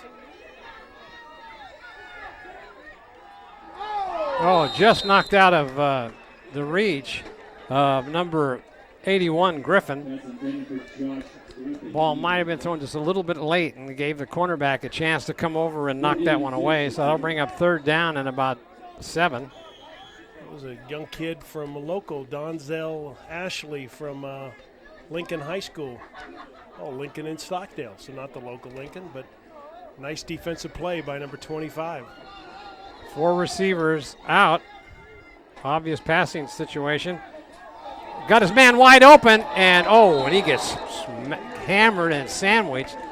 Pass was intended for Mike Jones, and he paid the price on that one, but they're going to just a little bit too high. He was wide open there for a moment. And I'm not sure Mike didn't see 2 white jerseys in the proximity. And so coaches used to say, listen, you might as well catch the football. You're going to get hit anyway. Exactly. But easy to say from sitting up here in a booth wearing a tie. Yeah, no kidding. So here's the punt. Heading for the sidelines, and it's going to be down on about the 24-yard line. So 3 and out here for Sierra, and that was 7:29 left. That'll bring in the Roadrunners to have it 1st and 10. Interesting move at that point to take Herman Tapley out, who was doing pretty good, moving the team. And maybe just thought it would be a good opportunity to get Tanner some playing time. He certainly performed well at the end of last year, as the statistics showed. So maybe Coach Titt's thinking how many injuries he had last year. He's got to have everybody with playing experience coming up. But this is a young team for Sierra College. High formation. Obvious run, I believe. Long count. No, they're going to pass it out into the flat, one-on-one, and coming up and making that stop. That was Holiday. Nice play by Lawrence Holiday. Good read coming up and just controlling, getting his arms around the receiver, controlling him and taking him to the ground. Just good, just breaks through the block too. The wide receiver doesn't get a good block, and nice job by number 28, Lawrence Holiday, a 6'1", 185 freshman from Inderkum High School. That'll bring up 2nd down and about 11. High formation handoff to the fullback, breaks it out in the open, cuts back on his feet all the way down to the 42-yard line. Nice run, nice cutback. That's number 26, Seward, as, we got a player down on the field. I think this young man is just worn out. He's played his heart out. Quashon Warren, number 75, and I think it's just physical exhaustion. Probably cramping up. He's just played his heart out. It's like they're working on his right leg. Gosh, unfortunately, that's what happens when a guy gets tired. He sometimes is not as protective of his legs. Usually defensive linemen are good at not letting people get to their legs. They shed them off, but they're checking that knee. That doesn't look good for this young man. I hope he bounces up and it's just something, he's getting something light. Yeah, he's played a strong game today. He has. Warren. And he looks like he wants to walk off on his own power. Hey, that's a young man that's giving it his all right there. 6'2", 310-pound sophomore from Sheldon. I think he's just worn out. Good job, young man.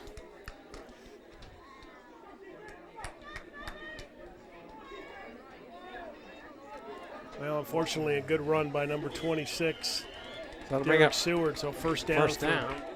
I formation again. 2 receivers out wide. Handoff.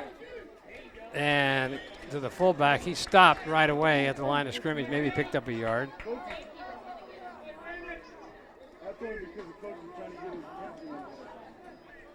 $78 points scored in this ball game this afternoon.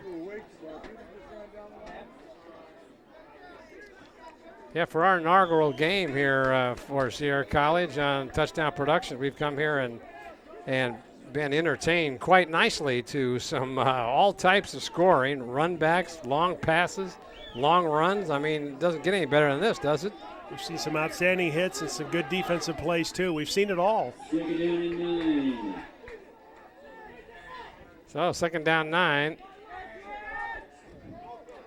Handoff, right side, and coming down and closing that down was Keith Block, was the first one to hit him.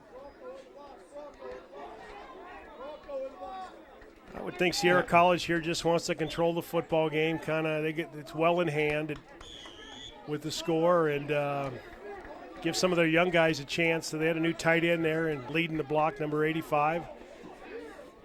But kind of get this thing under wraps, get off the field, get on the bus, and head back to Orville area.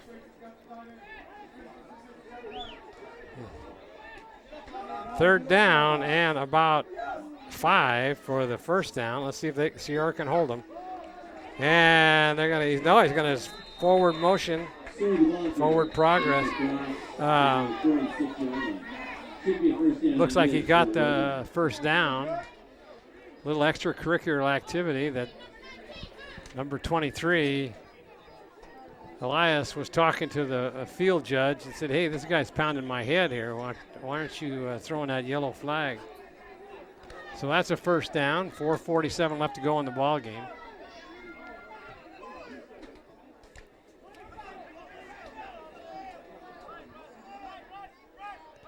Just lining up Butte Glen power football now. 2 backs and a tight end roving back there.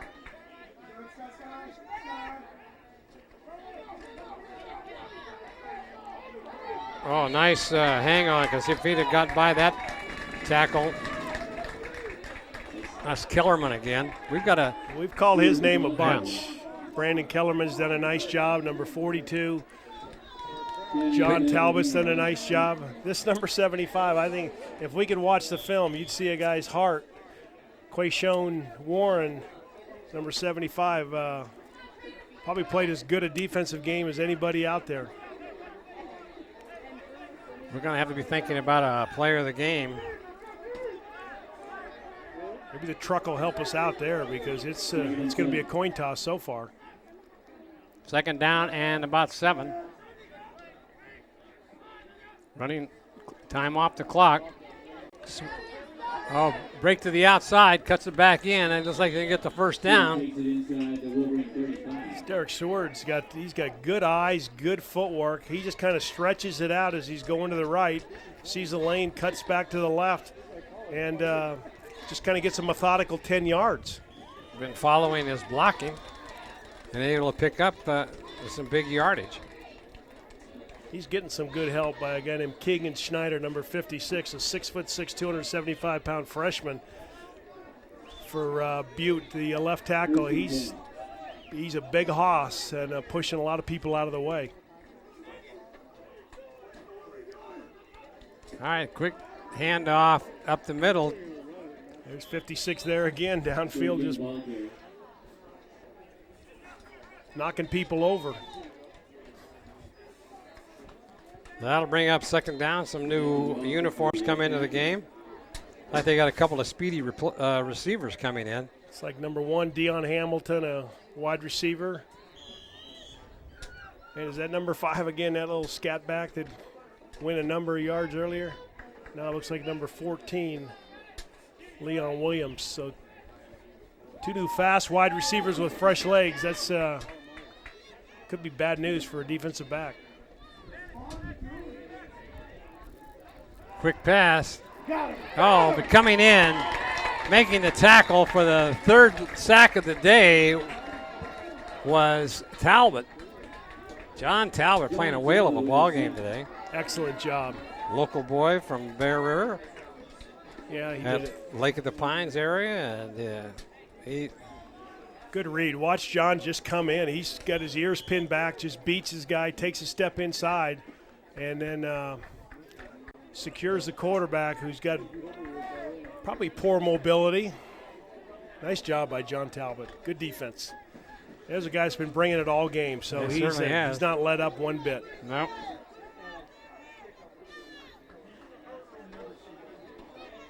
So 135 left. Third down. Rolling the pass. And coming up and making the tackle. Elias, he saved that one as he got turned around a little bit, but was able to maneuver his way back into the lane to bring the receiver down, and that'll bring up 4th down as we're almost to the 1 minute mark. A pretty good call to number 84, Sean Conway. Kind of a comeback screen, and looked like he was looking for a lane, but Elias did a great job. Again, he's played hard the whole game. He has. Done a nice job for a freshman. A lot to build on here for Coach Tiz. I think he's obviously got some things to work on, and he'll go back to practice on Monday or Tuesday, but I think there's some things he'll look in the film and see some very positive things against a pretty good Butte back football. to pass, looking deep, and he came down, and the ball was a little overthrown. Good coverage in there by Ellis, and they'll take over. Sierra will with 37 seconds left to go. See, now I don't know if Butte's just trying to get their quarterback a little bit of experience, but what are they doing up by what the number of points they are, and they're throwing here in the 4th quarter with less than a minute? New quarterback in for Sierra, Zach McElroy, with these last 37 seconds. Let's see what he can do.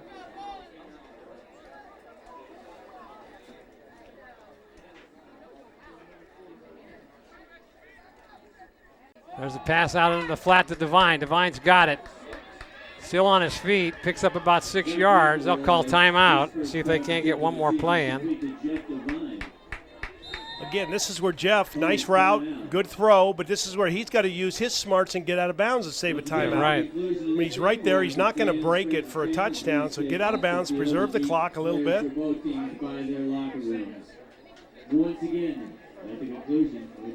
But a good throw and a good catch. Devine's made a couple nice catches. 23 seconds from now. We have the fans, friends, and family, please stay off the field as the players for both teams buy their locker. Don't forget, all these games that we're doing from Touchdown Productions are available on DVD.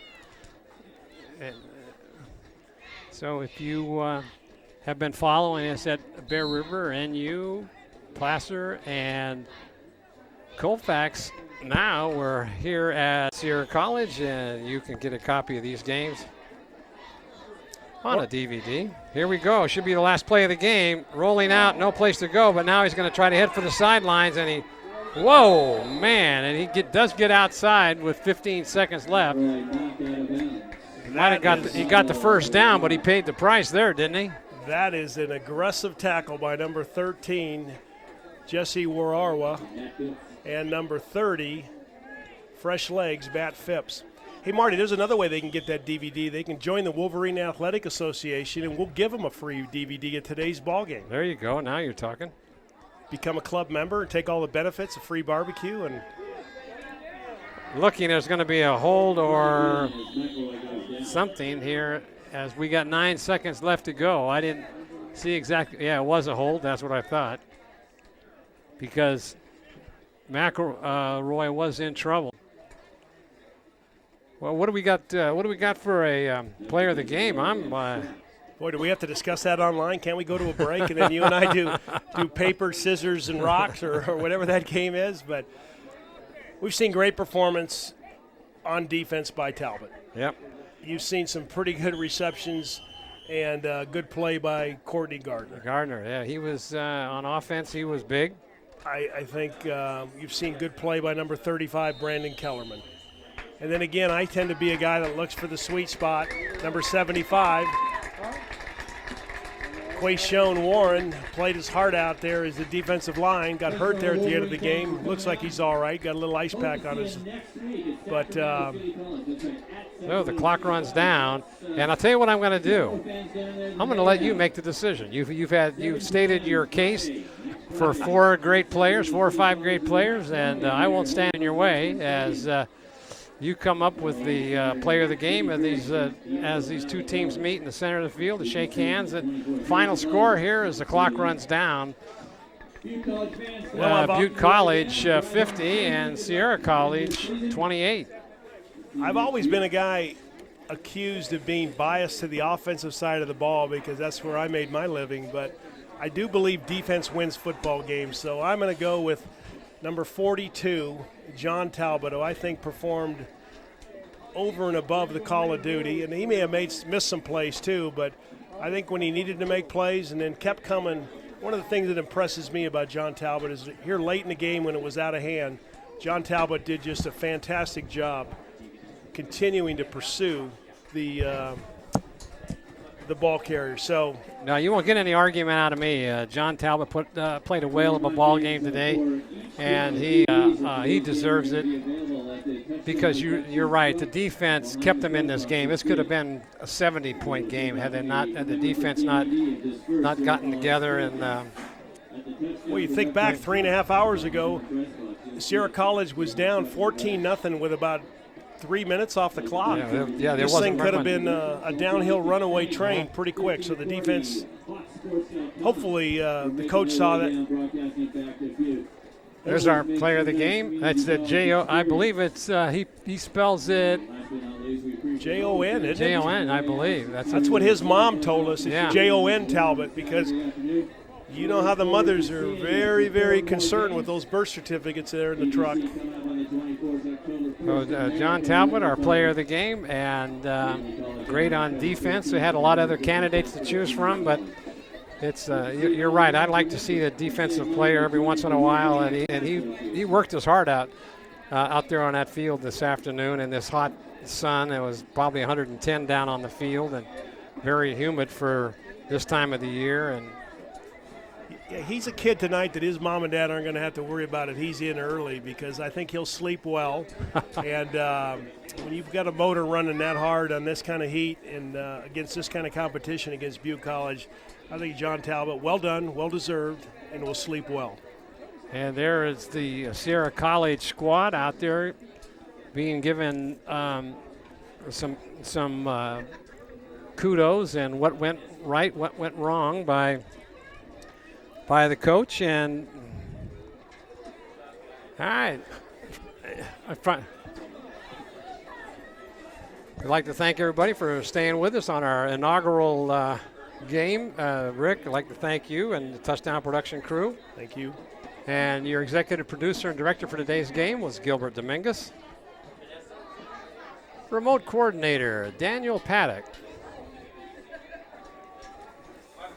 Camera operators, Chris Glass, Anthony Stewart, and Daniel Paddock. Your announcer for today's game, Marty Mortensen, along with Rick Ellwood, doing a fine job as always. Office manager, Lynn Dominguez.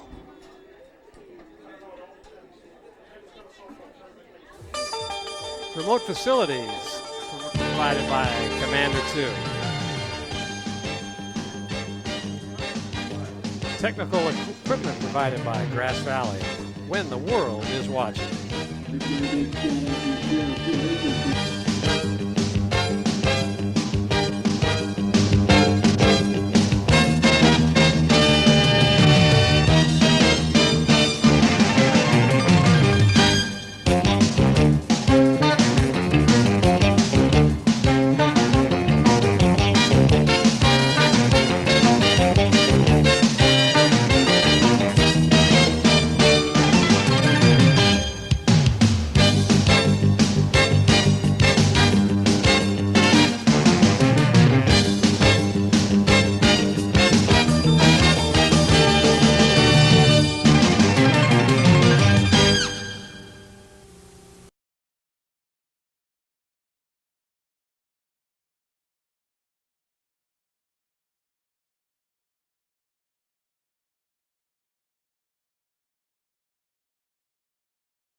Big rush, and that's he breaks into the open. He could go. He's down to the 25, 20, 10, 5, touchdown. Watson carries the ball in from 65 yards out. What a nice run as he broke into the secondary and ran right by the linebackers and was on his way to pay dirt.